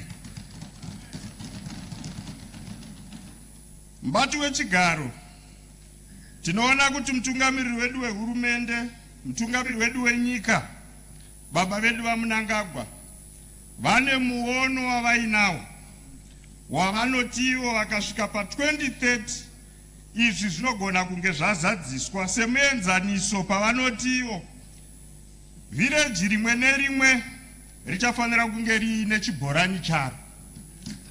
Zvinova zvinhu zvatiri kuona zviri kuitika, sekutaura kwandiri kutoita izvozvi izvi.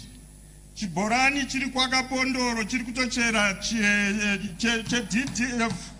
cherida chiri kutochera bhohoro ipapa, sekutaura kwandiri kuita pachikoro chinonzi Chimoyo Primary School, chekuti chikoro chega chega chinofanira kunge chaane bhohoro racho.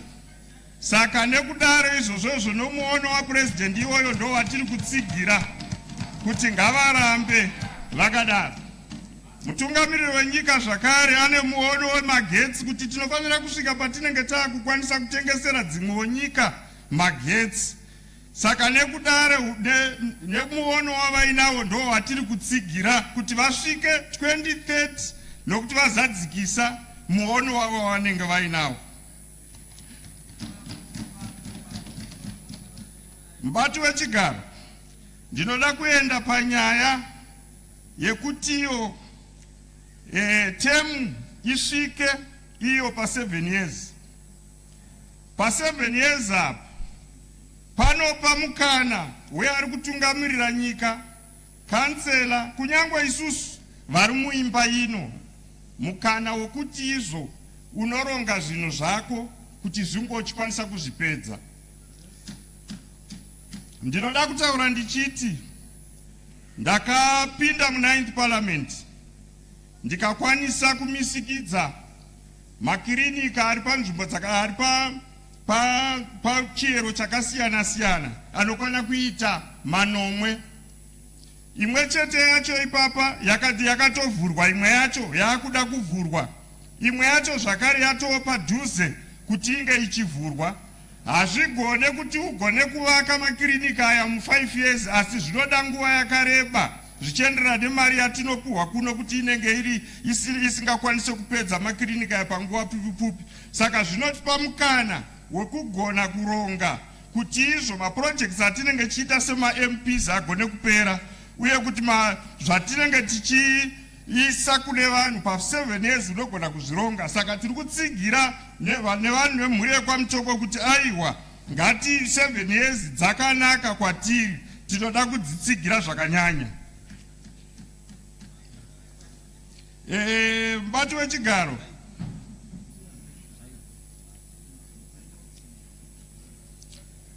ndinoda kuti zvakare pakusarudzwa kwemutungamiriri wehurumende ngaasarudzwe mudare rino, nekuti kare tikazvitarisa even patinoita sarudzo panokonzereswa panozopedzesera pave nekupokana nekuvengana mumhuri chaimo. Vamwe vanenge vachirwira kuti toda kuti weda ahwine, uya vachirwira kuti toda kuti president weda ahwine. Saka panozopedzesera pane bongozozo. Zviri kureva kuti bongozozo rinoitika harisi kureva kuti rinokonzerwa nebato rimwe chete, asi zvinobva kumativi ese, nokuti tese tinenge chirwidzana kuti mutungamiriri wedu apinde. Saka akauya mutungamiriri tikamusarudzira muno, zvinotiitira zvakanaka. Tinenge isusu kana taakubatana tinongobatanawo tiri mupi, tiri muno, asi tasarudza mutungamiriri wani, mutungamiriri wedu muno.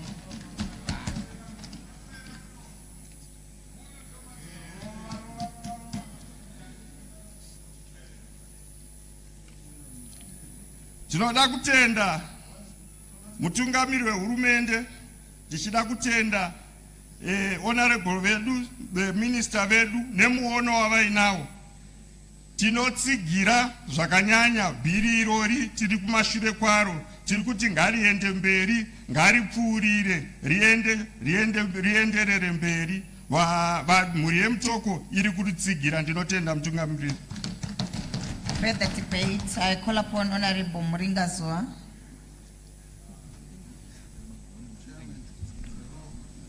Good morning, Madam Speaker, ma'am. And I'd like to thank you for the opportunity you gave me to debate on the CAB3.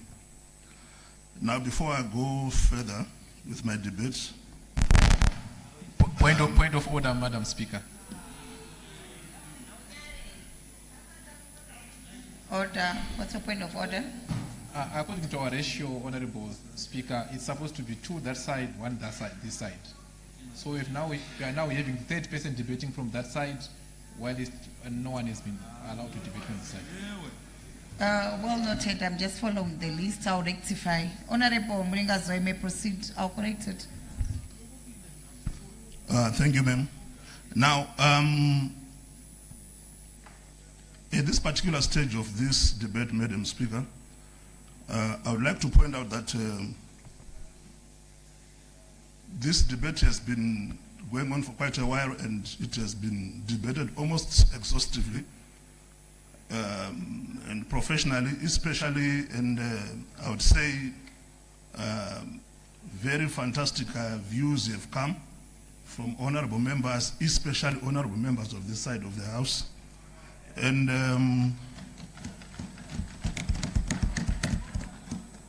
like I said, it's almost exhaustive in nature, what has happened now. And it will take a lot of creativity to come up with a new angle to this debate, considering what has been said so far by the esteemed members of this house. Now, what, however, pushes me to come here and continue to debate, despite the fact that the debate has been debated exhaustively, is the fact that the people of my own constituency of Urungwe North insisted and said, Honorable Member, you are our representative in the House, and we insist that you go to the House and you go and and speak before the House and tell the whole nation what we as the people of Urungwe North have told you to go and say, which is we support the bill, the constitutional amendment bill number 3 in its entirety.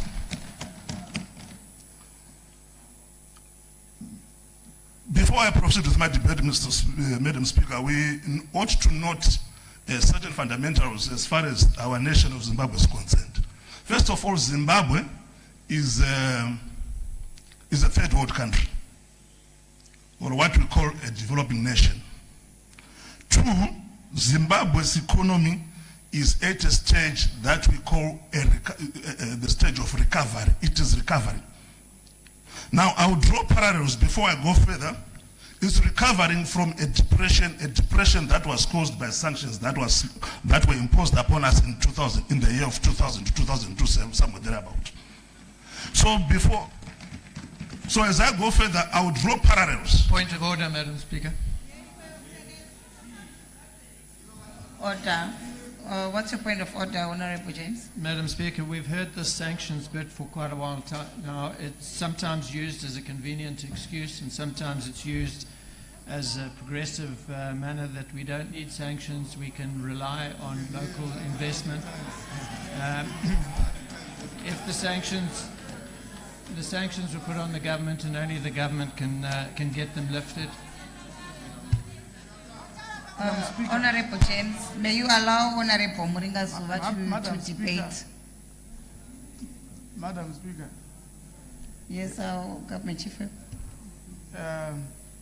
I respect Honorable James, but for him to pretend that we were not under sanctions and we are still under sanctions is, for me, not honorable, but irresponsible, and may bring us to think he has more reasons to why he is saying that. Madam Speaker. Honorable B. James, I did not acknowledge you. We will not allow you to mislead the House. Madam Speaker, I'm not We will denying not allow that there's you sanctions. not to be honest in what you will be saying. May you please take your seat. Honorable Muringa Zuva, you may proceed. Madam Speaker, I'm not denying there's sanctions. It's just being used as an Honorable excuse. B. James, I did not acknowledge you. It's well known that our country is still under sanctions. You may proceed. Point of order, Madam Speaker. You may proceed. Point of order, Madam Speaker. Angareke kubuda uyu. You were treason. My Honorable Muringa, order. Honorable Muringa Zuva, you may proceed. Point of order. Madam. Point of order. Honorable Changra, I have made a ruling. I have a point of order. It's arising from what? I'm not tolerating that. Please, let's not disturb the process. Honorable Muringa Zuva, you may proceed. Madam Speaker, ma'am. Hands kuzezakati kwatara ungone katuri kwe. Now, Madam Speaker, ma'am, they say history repeats itself. I'm going to bring the House to a certain incident in history. You see, the United States of America at one point underwent a certain period that was called the boom. That period, the American economy grew almost to unprecedented levels at that time. And then it came to a time around the 1920s, that was the time of the presidents like Calvin Coolidge and Warren Harding. It went through what was called the Depression. American industry fell, real estate fell, unemployment came to unprecedented levels, and I think we have all heard about this, the crash of 1929. America was on its knees after the boom. And then in 1933, they elected the president. His name is Franklin Delano Roosevelt. Franklin Delano Roosevelt, immediately after assuming power, went through, started programs like the Tennessee Valley Association, the Public Works, whatever, and things like that. So America started recovering during that period. And because of the great works that were done at that time, Congress, for the first time in American history, Franklin Delano Roosevelt was voted for a third term. And then, during his third term, the Second World War started. And Congress decided that Franklin Delano Roosevelt could run for the fourth time. So, around 1945, when he was just beginning his fourth term, we must all know that Franklin Delano Roosevelt died of polio. He was actually ruling America from a wheelchair, and the people allowed him to do that because of the great works that he had done in as far as the recovery of the American economy is concerned. Now, I can draw parallels, Madam Speaker, ma'am. On a point of order.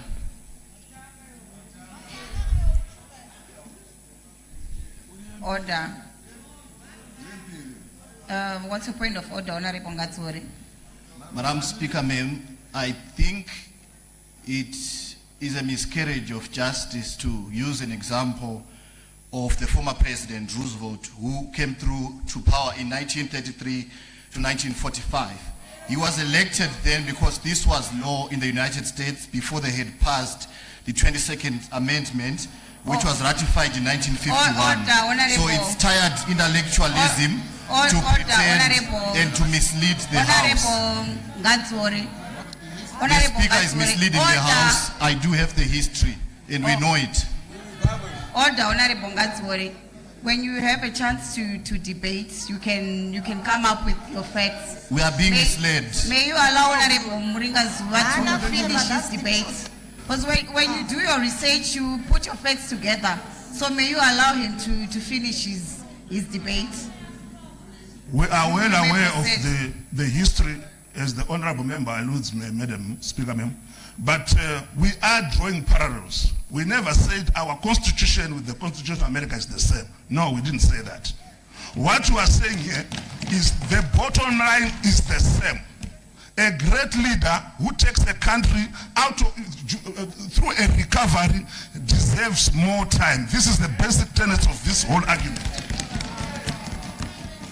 It's not about the American Constitution said that, the Zimbabwean Constitution said this, no. The bottom line is the man who led America from the depression to the recovery was given 4 terms. Basically, a great leader who takes a nation from a depression to a recovery needs more time to finish his programs. And the parallels that I draw with with the United States of America, Madam Speaker, is very simple. When you look at it around 1939, the World War II started. And when you look at when we look today, how many wars are there? When you look at the geopolitics of this world right now, we are in a state of war, almost a third war.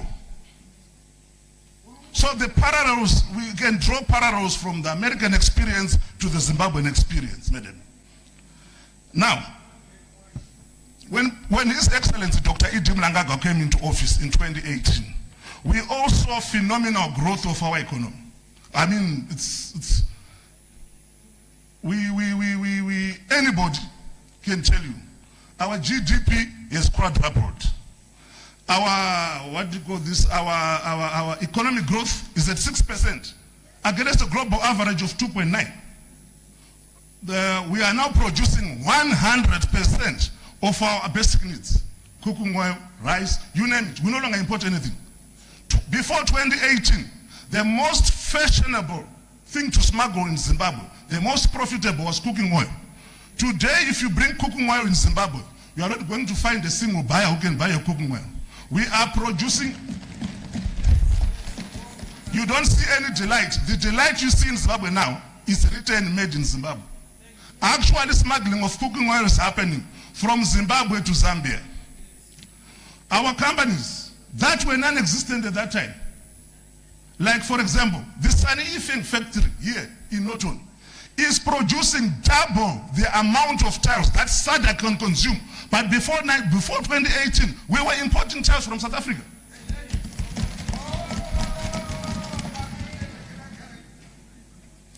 Now, Madam Speaker, all this phenomenal growth and what has happened has made us so distinctly aware of how much limitations are on our constitution.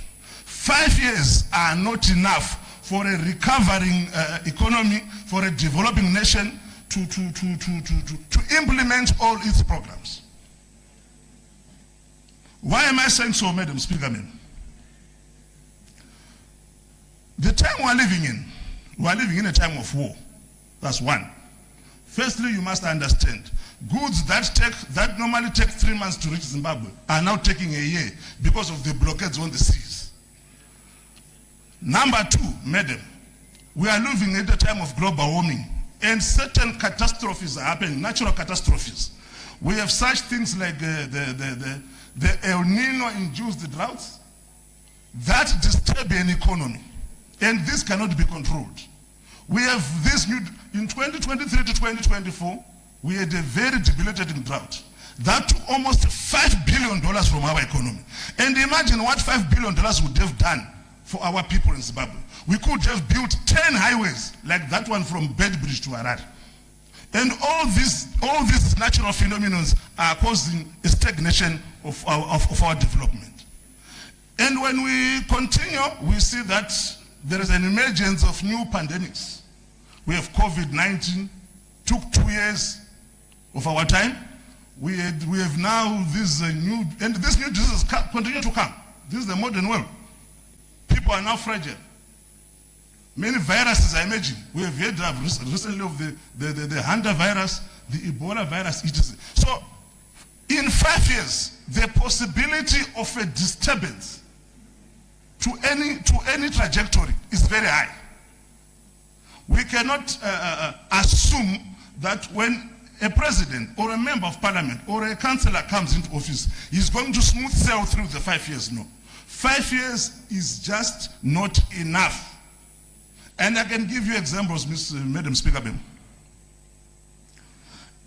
In my constituency, at constituency level, 3 MPs ago, which is about 3 parliaments ago, a member of parliament initiated the construction of a clinic. And then, a few years later, he lost the election. Order. You're left with 5 minutes. May you wind up. Okay.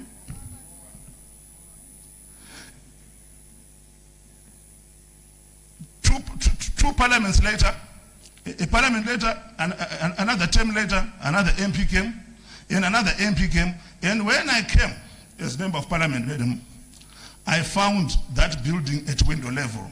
If you go there, and then when I tried to start to resume the construction, I could not even find the plan of that building. Up to now, we can't find it. And we cannot continue with that building anymore. This is the same because this honorable member did not get enough time to implement and finish his projects. And whoever came after him started his own projects. And what I'm saying here is also true on national level. A third world country, Madam Speaker, ma'am, relies on many resources for its projects. And these resources sometimes are external. Negotiations have to be made by external financiers. Money has to be borrowed from here, from there. Just the mobilization of resources takes 3 to 4 years. 2 to 3 years, 3 to 4 years. Implementation, another 4 or 5 years. Before even that project is on 25% completion, we start running for elections again. And what happens when you change candidates in such quick rotation? No development.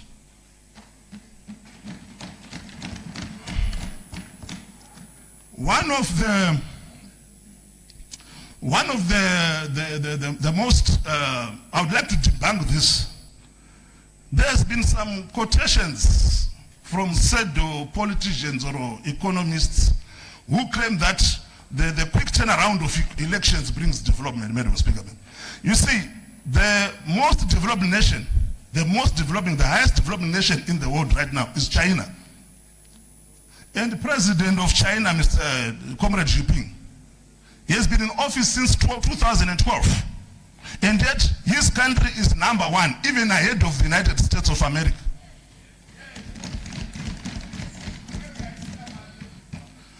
So,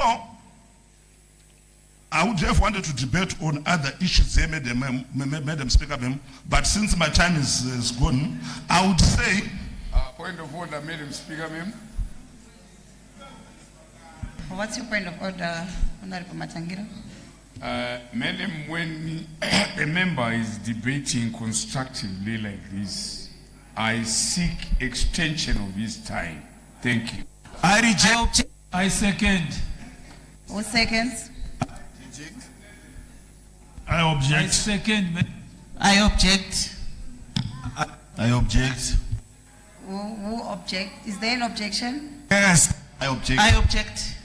It is second. objected. Honorable Matangaira, you seek for extension usually after a member of parliament is finished debating. You may proceed, Honorable Mungazwa. Thank you, ma'am. Since my time is up, I'll just conclude by saying what inspired us as a nation to ask for an extension. It is the great works that we have seen, Madam Speaker, ma'am. And it is our wish for continuity. We need someone with the institutional memory to continue heading this recovery. I so submit. Further debate, I call upon Honorable G.K. Stolle.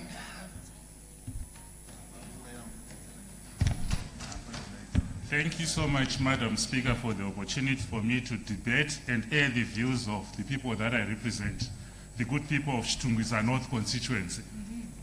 I rise to oppose, let me make it categorically clear, to oppose this constitutional amendment number bill. I've been making personal consultations with the people from my constituents, and we've been discussing about this bill, and the general majority of the people, they are opposed to this bill. They oppose this bill because they believe it fundamentally weakens the constitutional settlement that Zimbabweans overwhelmingly voted for in 2013. The constitution is just not an ordinary act of parliament. It is the supreme expression of the people's will. It was negotiated, debated, subjected to a referendum, and endorsed by millions of Zimbabweans. Therefore, constitutional amendments must only be undertaken where they are compelling national necessity and not where there is political convenience. Madam Speaker, CAB3 proposes extending the tenure of the President, Parliament, and local authorities. I ask the simple question, what national crisis requires an extension? Zimbabwe does not have a constitutional crisis that is coming from 5-year electoral cycles. Currently, the crisis that we have, especially from my constituency in Chitungwiza North, is the crisis of unemployment. It is the crisis of healthcare crisis. It is also the crisis of non-delivery, of service delivery. And we also have a crisis of water. The people of Chitungwiza North have been asking Since most members have been saying, no, there are certain projects that needs to be finished. If you remember very well, Mr. Speaker said, in November 1999, Chitungwisa North, there was a groundbreaking ceremony where there was a launch of a railway project from Harare to Chitungwisa. And it's now more than 2 decades down the line. That project hasn't been finished. So the people are asking, why would we expect the government to finish this project in 2 years when it couldn't finish it in 20 years? Then we also go to the issue of Muda Dam. There's a huge crisis of water in Chitungwisa. And Chitungwisa actually doesn't have a source of water of its own. It receives its water from Harare. And Chitungwisa people have been promised that there will be construction of Muda Dam. And this promise was done more than 2 decades ago. Up to now, the people of Chitungwisa, they actually have to get water from Harare. So they are saying they are heavily opposed to this proposal to extend the term of office of the President, Parliament, and the local authorities. And in addition to that, Section 328 of the Constitution is very clear, Madam Speaker. We cannot be beneficiaries of a subject that will be debating in this House. We, members of Parliament, we cannot be discussing and debating on this very day of 12th June, saying that, no, we want to extend our own term of office. There's a conflict of interest there. So the people are saying, no, if you want to extend your term, come back to us. Then we can have a in the form of a referendum. And if there is a referendum, then we can put our views so that everyone would know. And there's nothing to be afraid of. The statistics that have been released by Parliament administration shows that the consultations that were done, 99 or 95%, whichever the figure, but above 90%, people were agreeable to this CAB3. If that is the majority that is agreeable, why shouldn't we go for a referendum so that we do what the people expect on the ground? So in Chitungwisa, the constructions of the roads and nothing is being done, and we have lost a lot of lives in Chitungwisa on that basis. Madam Speaker, let me go to the issue of traditional leaders. The people of Chitungwisa have been saying that there's no need for traditional leaders to be actively involved in politics, because these are the custodians of our culture and our traditions. So there's no point and there's no need for these leaders who should be our custodians of the culture to be deliberating and actively involved in politics. Then a villager in Binga, a farmer in Gokwe, a vendor in Bari, and a teacher in Chipinge must have the same right to choose a president as any member of Parliament. The right to vote directly for one's president is not a privilege, Madam Speaker. It is a democratic right. Madam Speaker, our liberation... Order, Honorable Stolin.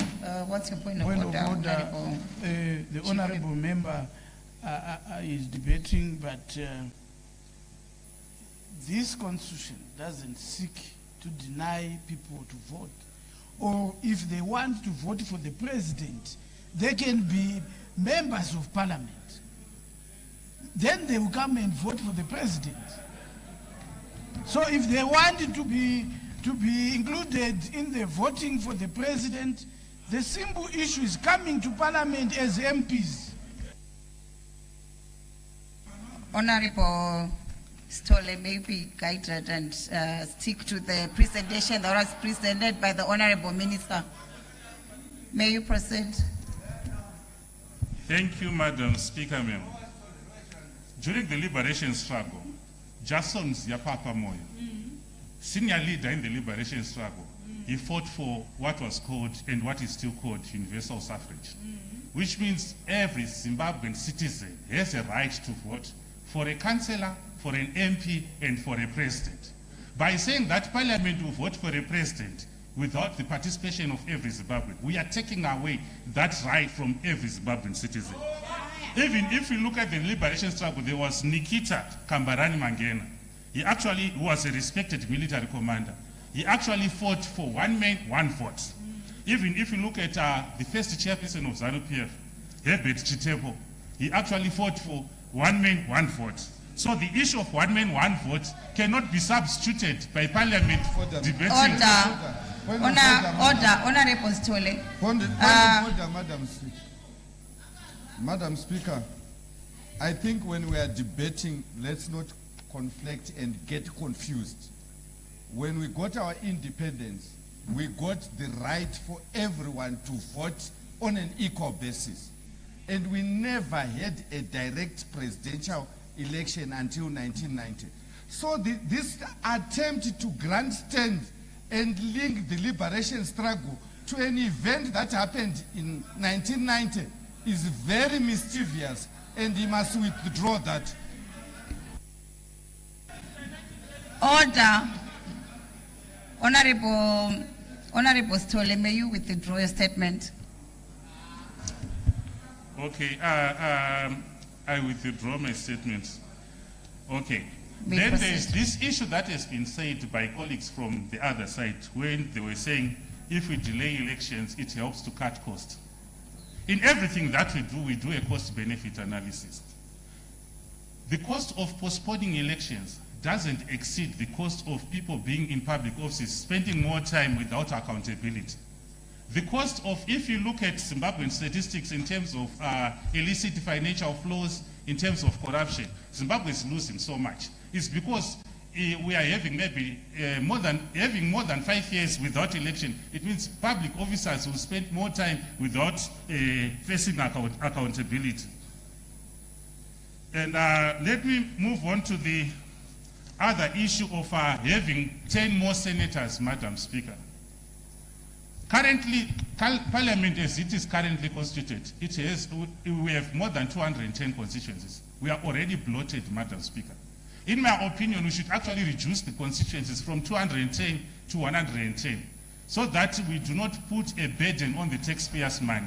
The argument that we should add 10 more senators to the Senate, it only increases the number of people who gets to Parliament without the participation of the very same citizens that they are supposed to represent.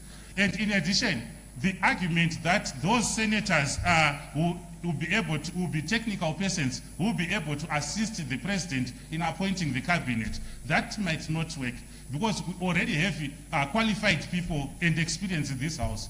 If you look at Honorable Madziwanyika, he's very experienced. He can be a finance minister. And so much honorables in this house, Madam Speaker.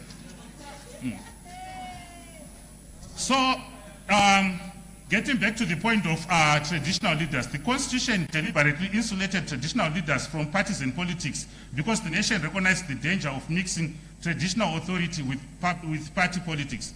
Madam Speaker, I further submit that the security services of Zimbabwe must continue to uphold the Constitution without fear or favor. The defense forces belong to Zimbabwe. They do not belong to a political party. They do not belong to a government of the day. They do not belong to an individual. They belong to the Republic. Professional security services are the cornerstone of every constitutional democracy. Hence, I propose and I insist that the defense forces must always be allowed to uphold the Constitution, Madam Speaker. Then the Gender Commission exists because our Constitution recognizes the equality does not happen automatically. Women continue to face barriers in politics, business, education, and employment. The Gender Commission provides constitutional oversight to ensure that gender equality becomes a reality rather than a slogan. To abolish or weaken that institution would send a wrong signal to women, girls, and future generations. It would suggest that equality is no longer a national priority. Madam Speaker, constitutional democracies across the world are built upon certain fundamental principles. These principles include periodic elections, separation of power, independent institutions, checks and balances, citizen participation, constitutional certainty. So this idea that we always would come here and try to ensure that we do these amendments without going back to the people, they shouldn't be allowed to this house. CAB3 moves Zimbabweans away from the principles and towards greater concentration of power. The Constitution was designed to limit power, not to expand it. It was designed to protect future generations, not merely accommodate present political interests. History teaches us that nations prosper when institutions are stronger than individuals. Today we are not deciding what is convenient for politicians. We are deciding what is safe for Zimbabwe's democracy. The people of Chitungwisa are asking where the railway is. They are asking where Muda Dam is. They are asking where fresh water is. They are asking for jobs. So, Madam Speaker, in conclusion, I would want to say the people of Chitungwiza have said clearly that they do not support this bill in its entirety. Thank you. Further debate, I call upon Honorable Dina Tiso.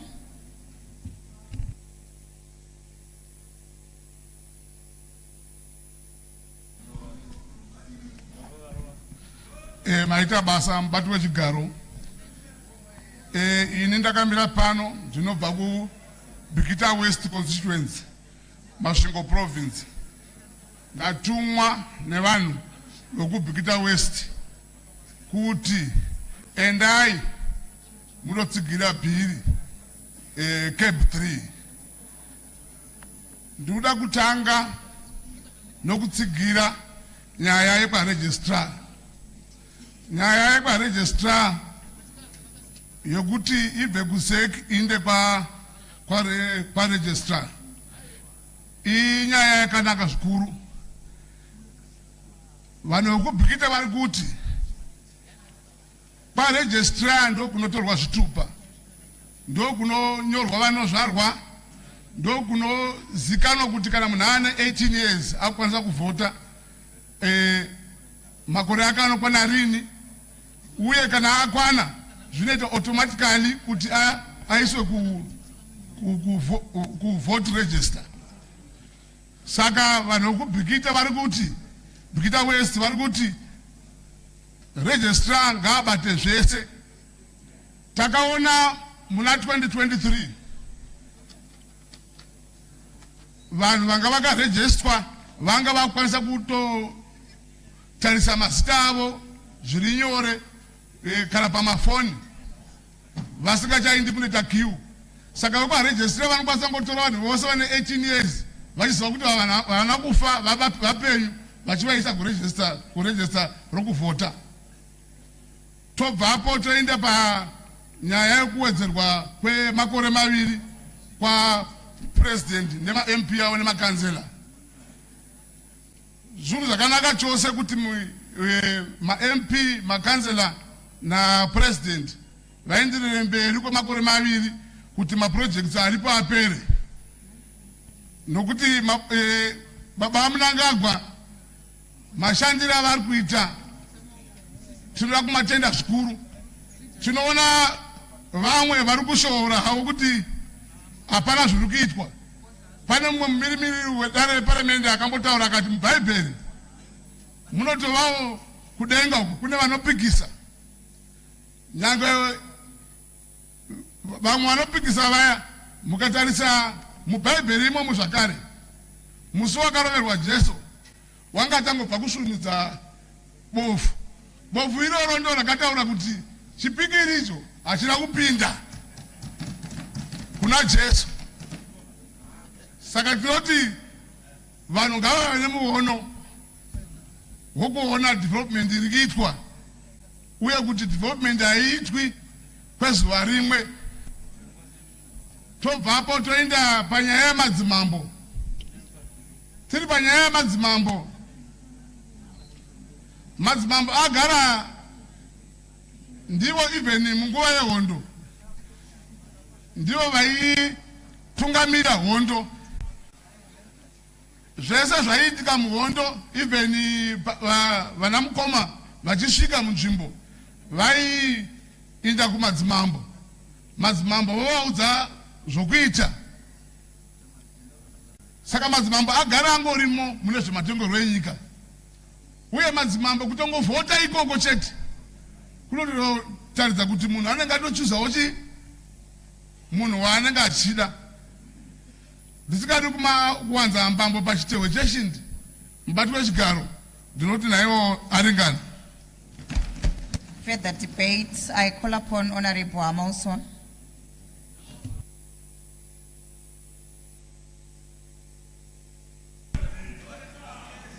Thank you, thank you, Madam Speaker, ma'am. Sorry for that. Madam Speaker, ma'am, I'd like to thank you for this precious opportunity to air views regarding CAB3 on behalf of the good people of Warren Park constituents, on behalf of all progressive churches and the true Christian community, and on behalf of over 10 million people. Point of order. Who still... Point Order, of order. Honorable Amauswa. Madam Speaker, there are no true and false churches. They are all churches. You are not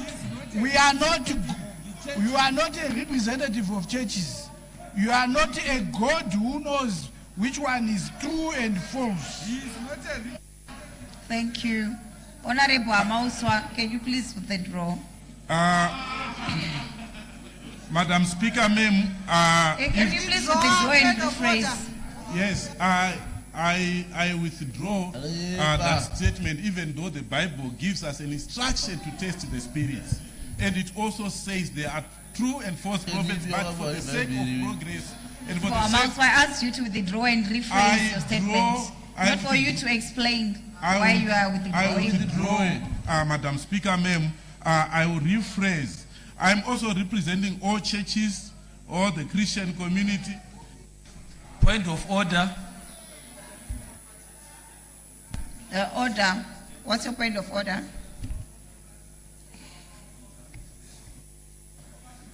uHamauswa akapresenta abantu abayi over 10 million ku constituency yakhe kapresenta abantu sokumele kulungise konoko. Honorable Amauswa, stop misrepresenting. You may proceed. I know people fear figures. It's fine, I withdraw, Madam Speaker, ma'am. I also stand here, Madam Speaker, ma'am, on behalf of all the people of Zimbabwe who hold on to the words of the illustrious son. Point of order. Who came to be known as the father of democracy. Order. Honorable Amauswa, order. What's your point of order? My point of order ndeyekuti hatigoni kuenderera mberi kana honorable member vachinyepa muno muhouse makazara vanhu.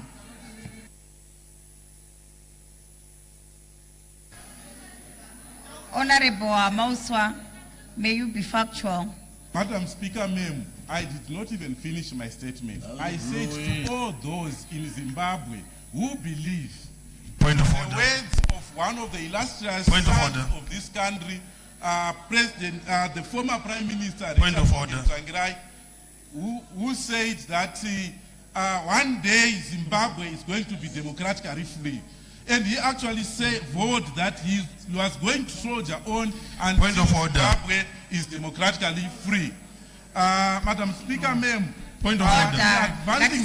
Honorable Amauswa, debate, honorable. Madam Speaker.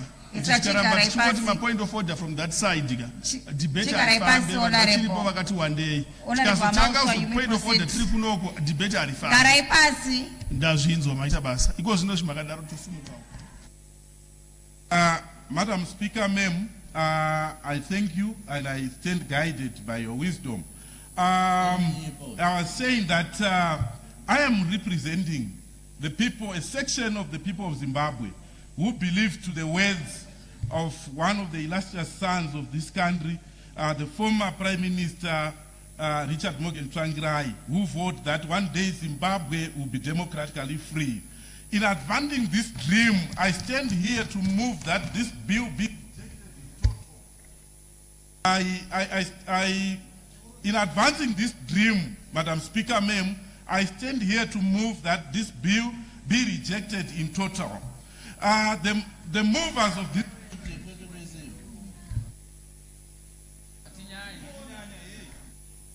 Speaker, ma'am, we have also the capacity to match their capacity to frustrate us with the capacity. Honorable Amauswa, can you please stick to your debate? We may also retaliate and it will Honorable Amauswa, that's not part of the debate. Can you stick to the presentation that was made by the Honorable Minister? I was May you seated debate? here, I never interrupted anyone. and this is not their country. We all belong to the same country. This is the reason why we are rejecting this bill. Order, This is the Honorable reason why we say this bill does not promote equality. The way we are being treated here, it's pathetic. Is this the parliament that is going to elect the president? A parliament without order. Order, Honorable Mauswa. Can disrupt Order, Honorable Mauswa.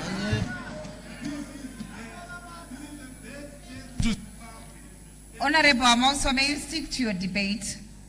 This is part of the debate, Madam Speaker, ma'am, where we cry for Zimbabwe. One day, Madam Speaker, ma'am, this nation, the history of this nation will be written, and it will keep a page for the 10th Parliament. Every name recorded in this house will be on that page. Our children will read it, and their children after them, and they will ask of us one question, Madam Speaker, ma'am, that history asks everyone who has ever held power in this land, what did they do when it mattered? This is the time when it most mattered to Zimbabwe, Madam Speaker, ma'am. We already know to answer that question for those who went before us. When we remember Mbuyane Handa, Madam Speaker, ma'am, we know what she is remembered for. When we say Sekuru Kaguvi, we say, when we say of Chaminuka, when we say of Ebet Chitepo, we know what they stood for.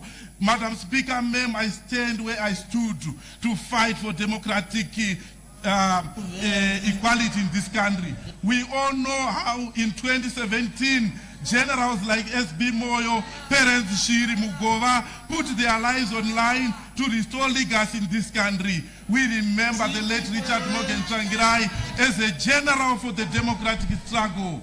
They are remembered because in their hour, they refused to surrender the right of these people to govern themselves. Some of them paid that refusal.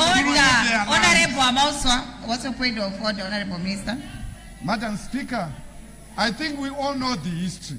We are here to debate the bill, not to speak about Mbuyane Handa, about he must stick to the bill. If he has nothing to debate, I think you must rule on that. Because we are not getting anything out of what he's saying. There is absolutely nothing that will edify or what we will get from what he has said so far. So if he has nothing to debate, we might as well sit down. He must stick to the content of the bill so that we progress, rather than you realize and say nothing. Honorable Mauswa, we have a list of people who want to debate. So if you don't have anything to say, we'll ask. People are referencing Americans here. May you stick to the presentation that was made by the Honorable Minister of Justice. Madam May Speaker, you speak to the debate. ma'am, I thank you and I stand guided by your wisdom. I will not stand here to respond to the Honorable Minister. The Hansard will respond on my behalf. Because everyone you can't respond to the minister. May you stick to the debate? If you don't have anything to debate, we'll ask you to sit down, Honorable Mauswa. We have other MPs who want to contribute to this, towards this important debate. Okay, Madam Speaker, ma'am, I stand guided. Madam Speaker, ma'am, this bill does the following. It takes away the election of the president away from the people and gives it to this house. It lengthens the term of office from 5 years to 7 years. It switches off the very provision for the people who wrote to stop a sitting office holder from extending his own time in power. It removes from our defense forces the written duty to uphold this constitution. It takes the registration of voters away from an independent commission and hands it to an office of the government, an office controlled by the executive. It abolishes the Gender Commission and the National Peace and Reconciliation Commission. It does, every one of these things without going back to the people in a referendum to ask their leave. Madam Speaker, ma'am, the Constitution is the supreme. Order. Point of order. What's your point of order, Honorable Minister? Madam Speaker, this bill is not abolishing the National Peace and Reconciliation Commission. You must withdraw that statement. Madam Speaker, ma'am, I withdraw that. This bill does not remove the peace and reconciliation. I implore Minister to consider giving it a new life. Madam Speaker, ma'am, the Constitution is the supreme law of the land. Section 2, subsection 1 of the Constitution states that this Constitution is the supreme law of Zimbabwe, and any law, practice, custom, and conduct inconsistent with it is invalid to the extent of inconsistency. In addressing this issue, Professor Lavmo Maduku, 2010, said that the reason why the Constitution is given this special place in the hierarchy of laws is that, in principle, it is considered to be the word of the people themselves. This underlines the importance of a referendum. CAB3 is against the principle of constitutionalism. Point of order. Order. What's the point of order? Honorable, I don't want to distract you, but what I want to check, which Professor Maduku, the politician or the lawyer, which one is he talking about? Because Madam Speaker, ma'am, you are looking for a needle from a haystack. May you clarify? Madam Speaker, ma'am, the moment I say Professor Maduku, I'm talking to a lecture room at an university. This is in this book. No, you can check on his book if that is unnecessary, and I don't think the caliber of the government chief will continue doing that. CAB3 is against the principle of constitutionalism. Walsh of 2007 notes that constitutionalism is an idea often associated with the political theories of John Locke and the founders of American Republic, that government should be legally limited in its powers and that its authority depends on observing these limitations. This means government is a creature of the Constitution. It is below the Constitution and not above it. John Locke is well-known for advancing his own version of social contract, where they said social contract is an escape route from the state of nature and to a civilized society. The state of nature, according to John Locke, was characterized by unpredictability of laws, chaos, and lack of judicial independence. Thomas Hobbes stated that the state of nature was characterized by war of every man against every man, and life was nasty, short, and brutish. And this is exactly what was depicted by the minister, to say there was toxicity. Toxicity, I would want to refer it to a situation that is in the state of nature. And I propose, Madam Speaker, ma'am, that allegations of rigging will characterize the electoral cycles in this country. Electoral violence was also there. As a result, Madam, even on the economic front, there have been allegations of policy inconsistencies, where we have policies like the ZIM asset, indigenization law that have been changed midway without being implemented. So the social contract theorists advise that the route from chaos to a normal civilized state is through dialogue, not nefarious change of governing structures, or the use of lawfare to tilt the power matrix, as is going to happen in Senate, where currently we know without the vote from the opposition, the ruling party will not have two-thirds majority. If it means that if that vote is used wisely, this bill is not going to pass. But once the bill is passed, the president is going to have an unfair and authoritarian advantage to actually control both houses. And this should not be allowed. If it was going to be suspended, maybe until after an election. So we cannot have a situation where a sitting president will then change a law that will then tilt the power matrix in the Senate. According to Greg Linington, 2001, constitutions are generally difficult to change, and the fundamental constitutional principles are placed beyond simple majority. Order. You are left with 5 minutes. This led to the principle called counter-majoritarian rule. An American scholar, Stephen Holmes, writing in support of the counter-majoritarian position, states that basic function of a constitution is to remove certain basic function of a constitution from democratic processes, that it ties the community's hands. This is to withdraw certain subjects from political controllers, as to place beyond reach of simple majorities, as to establish, for instance, the amendment of the right to vote, to elect the president. Historically, Madam Speaker, ma'am, Zimbabwean courts have ruled that the constitution gives them power to determine in the event of litigation whether parliament had acted within the provisions of the constitution when enacting the law concerned. Courts can set aside and invalidate any legislation enacted by the parliament if correct procedures were not followed.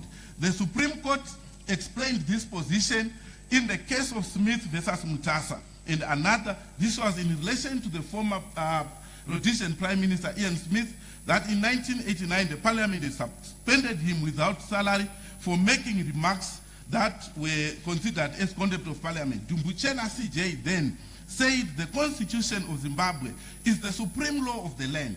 It is true that parliament is the supreme in legislative field as assigned to it by the constitution, but even the parliament cannot step outside the bounds of the authority prescribed to it by the constitution.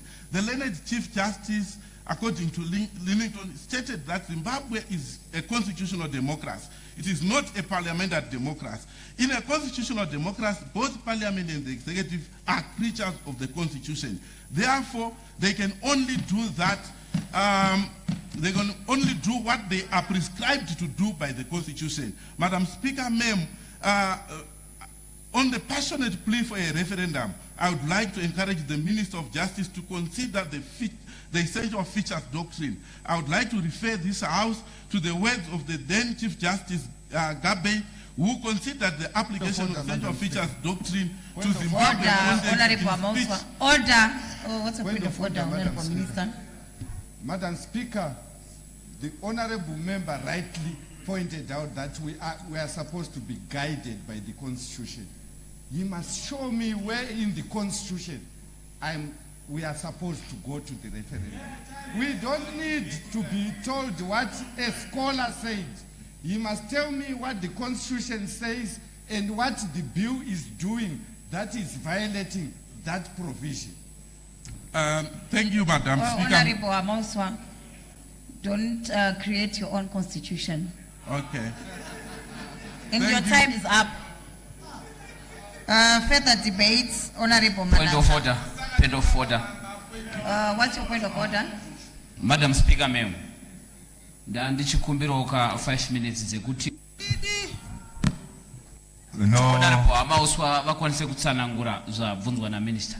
I second, Madam. Objection. No objection. Who seconds? I second.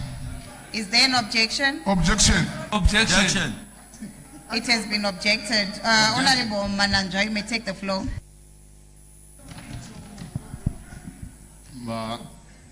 Maita basa mbatu echigaro nekuti pakuva yekuti ndiwedzerawo izwi pamusoro pe bill number 3.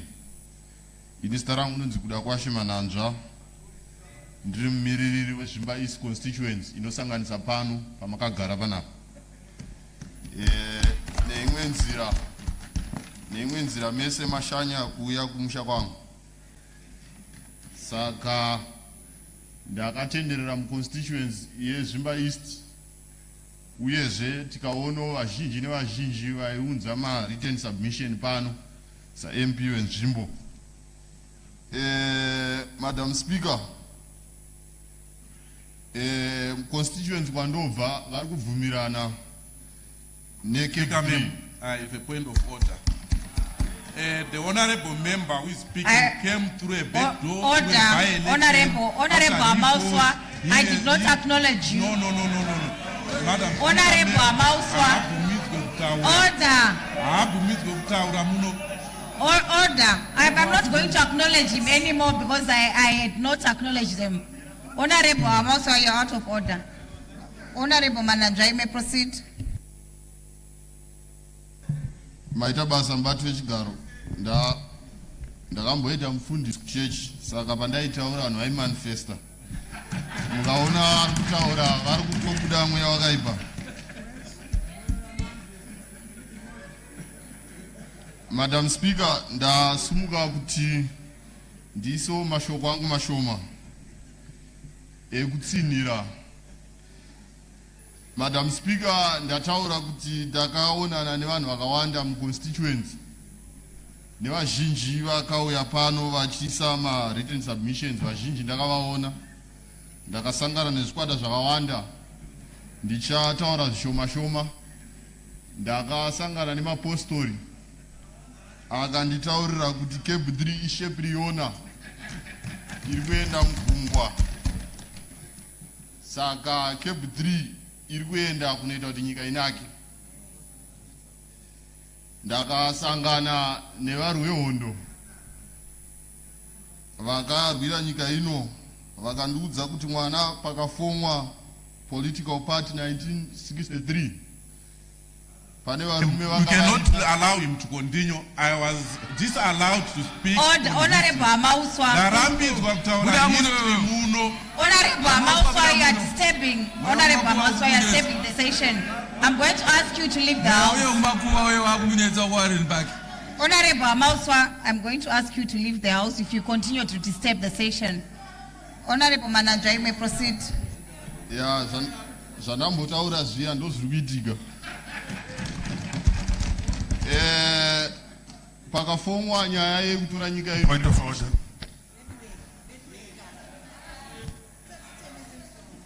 Point of order. Order. Honorable Mananja, vanachavati vataura, dombira mugare pasi. Point of order. Dombira mugare pasi, muri Point kudisturb of session. order. Point of order. Arising from what? Patanga tichiterera debate rese ndambosumuka pano ndikati nyaya yekusumuka tichiita mapoint of order ichakanganisa debate kuti tiende mberi. Iko zvino izvi vamanhanzva vari kutaura kuti pandinotaura vanhu vari manifest vanhu vakaisa mapoint of order but ndo zvandambotaura zviya kuzvidzana nekutukana kwakadaro vachitiza nekuti shepriona hazvina kunaka mimba ino, zvinokanganisa kufamba kwedebate. Ende tinokumbirawo kuti kana tichidebata tidebate murusungunuko kwete kuti tine utungamiriri wokuti unenge uchitoresponda Tazvinzwa, chigarai pasi. Honorable Mananja, you may proceed.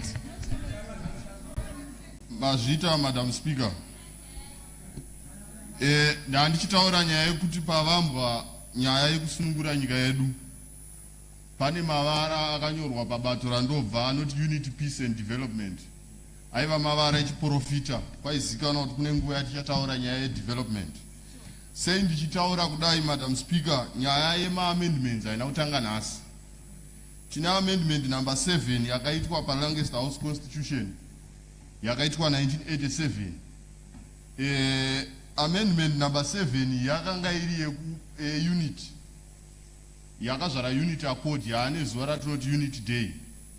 Kureva kuti nguva nenguva patinofamba zvichienderana nekufamba kwatinenge tichiita tinoita ma-amendment anoenderana nezvatinenge tichiona kuti nyika yoenda kupi. Madam Speaker, taakuda kutora ivhu redu takaita imwe amendment.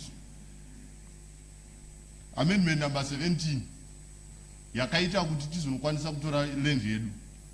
Iko zvino zvipatave nenyaya yedevelopment tinotoda amendment kuti nyika yedu tisvike pakuti nyika yedu yabudirira ende nyika yedu yapfuurira mberi. Ngazvisashamise nhasi kuti kwakuitwa ma-amendments iwo agara achiitwa kumashure kweso. Ma-amendment agara ariko ende agara achiitwa. Saka ini ndasumuka panapa, Madam Speaker, ndichinyanya kusapota kuti amendment idzi dzakanaka. Ende ndichataura zvishoma-shoma, maclose mashoma-shoma, ndoda nditaure pano ndogara pasi nekuti zvizhinji zvanguri zvataurwa. Madam Speaker, ndoda kutaura nyaya ye-voters roll. Munhu achizvarwa anopuwa birth naregistrar, opuwa chitupa, akafunga kubuda kunze kwenyika opuwa passport, kunyangwe akafa anopuwa death certificate naregistrar. Saka tinofunga kuti voters roll ikaendeswa kwaregistrar zvinoita kuti zvive automatic kuti munhu achingosvika 18 years akutopinda muvoters roll, kwete kupa vamwe vanozoita kutsvaga kana kuti vasingazoziva kuti munhu wakaisa muvoters roll akashaya. Ipapo ndinosapota kuti voters roll iende kwaregistrar. Madam Speaker, ndoda kusapota clause iri kutaura kuti ma-MPs avhotere parliament. kubatora ndobva president vanosarudzwa kunonzi kucongress havasarudzwe nemunhu wese ende mukazvicherechedza hurumende yedu iyi inopuhwa inobzvarwa nemapato saka kudivi kuno isu takagara kunoku takazvarwa nebato riri kutonga people's party inonzi ZANU-PF iyoyo kana tonosarudza president tunoenda kucongress hatiti one man munhu wese masero esu ngaavhoti kune vanoenda kucongress saka tiri kubvumirana nazvo kuti president vasarudzwe muno saka tikada kuteedzera vasina vanovasarudza vasina structure hatina kwatenge tichienda madam speaker ende tichiteedzera zviri kuitwa nedzimwe nyika vatinoti machampions of democracy vacho vanotosarudza masarudziro kwatava kuenda ikoko saka hatidi kuti tiswere tichiteerera zvinhu zvisina maturo toteerera shiri dzisina matendere haiwa izvozvo hazviite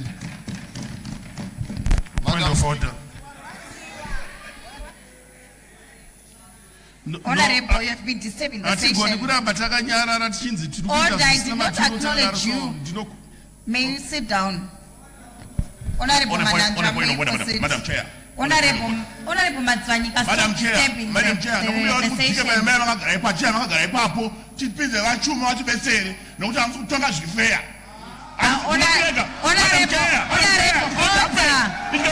Ichokwadi. It's true.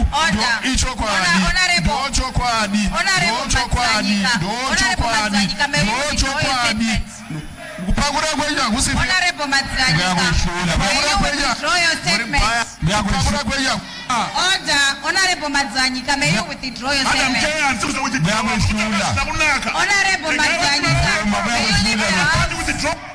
Matswanyika, may you leave the house. Honorable Matswanyika, may you leave the house. May you leave the house, Honorable Matswanyika. Honorable Matswanyika, may you leave the house. They will leave the house, but Honorable Matswanyika, leave the house. Honorable Manager, you may proceed. Point of order. Point of order. Honorable, let's not disturb the session. May you allow Honorable Manager to finish his debate? I'm rising on a point of order. May you allow Honorable Manager to finish his debate? Honorable Speaker, kana tasimudza point of order havachakwanisi kuenderera nedebate kusvika magadzirisa mapa mutongo pane Honorable Manager, you may take a seat. What's your point of order? Maita basa mubato wechigaro. Dambudziko riri kuitika pana Honorable Mananzwa ndeyekuti vari kushandisa language yekuinsider yekusvora zvinova zvinhu zvamagara manga muchimborambidza panga pachitaura Honorable Hamauswa. For example, vari kuti hatingaswere tichiteerera zvisina maturo. Zvazvinoreva ndezvekuti mamembers ari kuno zvavari kutaura hazvina maturo. Order. Honorable Manager, vana wavataura kuti uyu.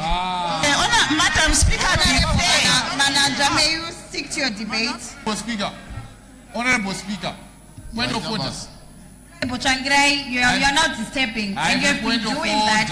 I have a point of order. It's arising from what I've made a ruling, from what Honorable proposed. Honorable Speaker, I'm not giving you the point of order. I've made a ruling already. May you allow Honorable Manager to proceed? Honorable Manager, may you debate? maita basa mubato wechigaro ndichipedzisa mubato wechigaro regai ndiende kushoko raMwari Hebrews 7:18 and 19 nditenderei ndiverenge nechirungu. The old rule then is set aside because it is weak and useless, for the law of Moses could not make anything perfect, and now a better hope has been provided through which we will come near God. Madam Speaker, mutemo wekare taakuisa pasaidi nekuti taona kuti hatina kwatiri kuenda nawo. Zvakanaka zvaakuuya, saka taona zvakakodzera kuti CAB iyi nekuri kuenda vision yenyika yedu hatingati izvezvi Madam Speaker 5 years ichokwadi ishoma nekuti 2 years ndedzevamwe kuramba kuti handakudyiwa dzekurwa kubva kwatinobva kungave kuma party kwedu neku-opposition 2 years idzodzo hadzina development. Gore rimwe chete ndore kushanda pasara 2 years wakatogara muno muparliament kunenge kwane candidate kumusha. Saka ndoda kutenda minister vakaunza bhiri iri muno kuti tabva tapinda pa 7 years idzo dzakaitwa naJehovha achisika nyika tobva tangoita complete zvareva kuti chirevo chaMwari chazadziswa. Point of order. Madam Speaker, ndoda kupedzisa nenyaya yemadzishe. Point of order. Order, Honorable Makumire, let's not step. Honorable Mananja, you may continue. Point of order, Madam Speaker. Makumire, let's not disturb. Madam Speaker, let's not disturb. May you take your seat? I am guided by the standing rules. Garai pass, Honorable Makumire. Honorable Mananja, you may proceed. I have a point of order, Madam Speaker. Allow me to raise my point of order. Honorable Makumire, that's a garai pass. I am guided session every time. By the standing rules and orders of this house. We must be bound by the green. I'm the chair. No, you cannot change the rules. Don't abuse power. Another speaker. Honorable Manager, you may proceed. Point of order. Point of order, Madam Speaker. Point of order, Madam Speaker. Ndekuti. Matter out of order, because I never acknowledged you, Honorable Makumire. May you take your seat? And nakukutendera yekutaura. Garai pasi. The point. Honorable Makumire, garai pasi. Must not.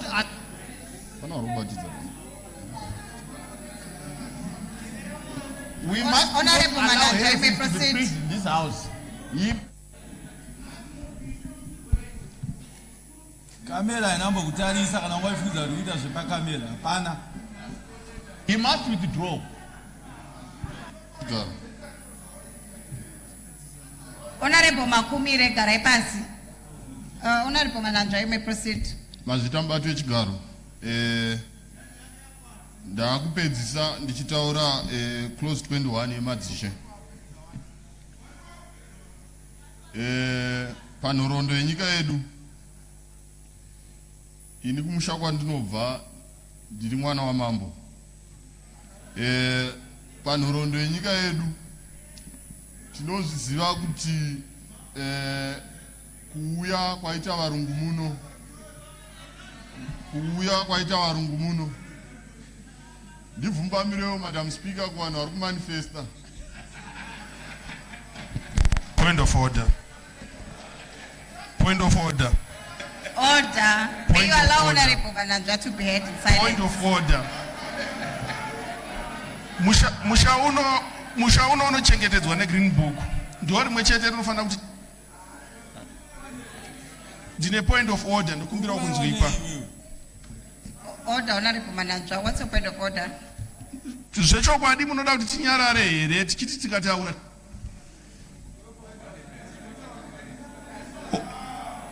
Zvechokwadi munoda kuti tinyarare tichinzi tikataura tinonzi tiri kumanifesta. Inzwai vakuru vebhiri vacho. Tavinge ipano. Izvezvi tarisai muone munotedza kunyararidza vanhu. Asi kana tikataura motizvoni tibude panze. Tongera enyu che. Tongera matangira nda violence. Yeah, I've gotten your point. You may take your seat. Honorable Manager. Chiti gaga mchibudisa donjorenyu. All right, Mazita, Madam Speaker. We are left with 5 minutes. Madam Speaker, vabvira kare ndinoshuvira kuti vamedze mashoko avo. Munoona kuti chaita kuti debate. You are now disturbing. No one acknowledged you, you are just talking. Because That's being unhonorable. You know, when you want to say something, you raise a point of order. You can't just speak and talk without being acknowledged by the chair. The way you are order. Honorable Manandra, you're left with 5 minutes. May you wind up. Mazvita mubati wechigaro. Ndichitanga debate ndambotaura kuti ini ndini muridzi wepano paParliament. Zvakanaka kuremekedza varidzi vemusha kana washanya.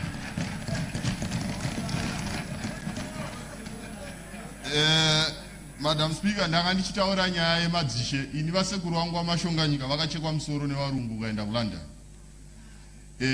Vairwira nyika ino. Vairwira kuti vasatorerwe nyika. Nhasi tatora independence taane kuzvitonga kuzere. Toti madzishe musataure nyaya yenyika. Iwe musore mamwe madzimambo eri kuLondon. Izvozvo ndinoona zvisiri fair, Madam Speaker. Point of order. Point of order. Order. What's your point of order, Honorable Shaiba? Maita basa mubati wechigaro. Honorable.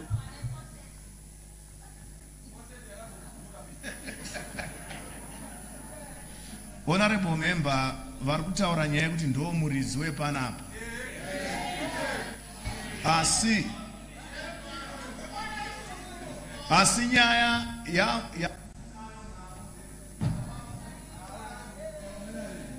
kana vakutora makuponi vari kuti ndinobva kure vachitora 12 munhu wepana anotora mangani. Honorable Shaiba, no, let's be serious. Honorable Manager, you may proceed. Fact.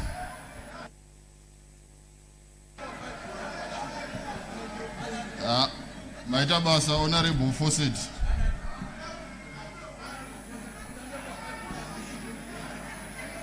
Tinotenda mubati wechigaro. Ndakupedzisa ndichiti tinoda chaizvo kuti panotaurwa nyaya dzenyika yedu, panogarwa matare enyika yedu, panoitwa zvematongerwo enyika, madzimambo asadzvinyirirwe, vavewo semunhu ane kodzero dzake kuti ange achipinda mune zvematongerwo enyika. Hazvitibatsire kuti tinotaura kuti mambo aite zvematongerwo enyika. Iwewe kana uri MP uri munhu, kana wavhoterwa wakudzokera constituency uri MP wemunhu wese. President chaivo vanobva kubato rezvematongerwo enyika, asi kana vapresident wemunhu wese. Saka bhachi iroro mapfekera unongoita uri MP muno, mambo anogona kuzviita futi. Hapana chakasiyana MP ari muno, unless muchititaurira kuti ma-MP ari muno kana vakudzokera vama-MP bato ravo chete kuma-constituency. Saka ndinokutendai mubati wechigaro nenguva yamandipa. Thank you very much. Further debate, I call upon Honorable Msweshiri. Maita basa mubati wechigaro maswera sei. Chekutanga ndinoda kukumbira kuchengetedzwa nekuti pano pasumuka muprofiti mashayo mazhinji angadoni. Ndinoda kutanga nekutenda minista wedu negwaro rawakauya naro CAB3. Ndinoda kuritsigira zvikuru ndine mashoko andatumirwa kubva kumudzi. Kumudzi uko ndine zvigaro zvinoti wandei chinobata mashisti yose. Saka ndakamirira mashisti yose ndichimirira zvakare mudzi north. Vagari vekumudzi north vandituma vachiti enda unotaura uchiti zvatakakutuma zviye kuti CAB3 bhozve kuti. Vagari vekumudzi north uye mash east vari kufara nebasa guru riri kuitwa nemutungamiri wenyika vanoyo president wedu Dr. Emerson Dambudzo Mnangagwa, avo vatakapiwa naMwari. Mashawa yakutaura manje. Mubati wechigaro mubato wechigaro, ndinoshamisika zvikuru nemumwe munhu anoramba achiti nguru handidye asi muto wacho ndinomwa. Bhiri iri rakanakira munhu wese nekuti riri kubatsi kunyange vari kuita sevari kuripikisa mumakoridhomo vari kurifarira. Ndinoda kubata extension yeterm kubva mu5 years kusvika mu7 years. Iyo iri kupa kuti budiriro mukati menyika ioneke nekuti kune vazhinji vakanga vachirwisana kubvira mukubva kwema elections. Vandaikwikwidzana nawo rombo rakanaka nderekuti kwedu vanoziva zvinodiwa nevanhu. Ndakawana 99.2% kuma elections saka havagoni kukurisa. Kune vakauya vachiteera zvebhiriri tatina vanopikisa vashoma zvichireva kuti bhiriro rirasapotwa nemunhu wese kumashisti uye mumudzi north.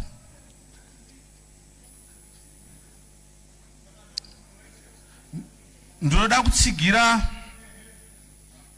kuti president asharudzwe nevamiriri veparamendi.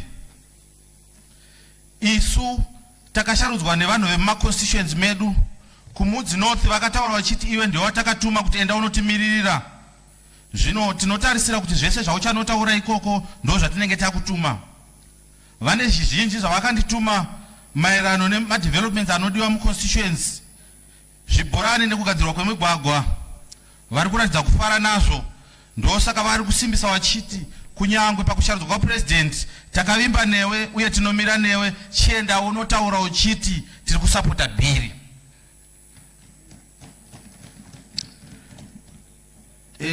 Handidi kutambisa nguva yakareba asi ndinoda kutaura pekupedzisira pari kutaura nemadzishe kuti aitwe apinde mune zvematongerwo enyika. Handioni chakaipa pazviri nekuti ivo ndo vanotsigira basa redu, ndo vanotsigira nyika ino, ndo varidzi vevhu. Saka kana vachinge vamira nesu, iye ndiye anoziva kuti ndiri kuda zvipi asi anoziva kwaanobva. Vanhu vandiri kumirira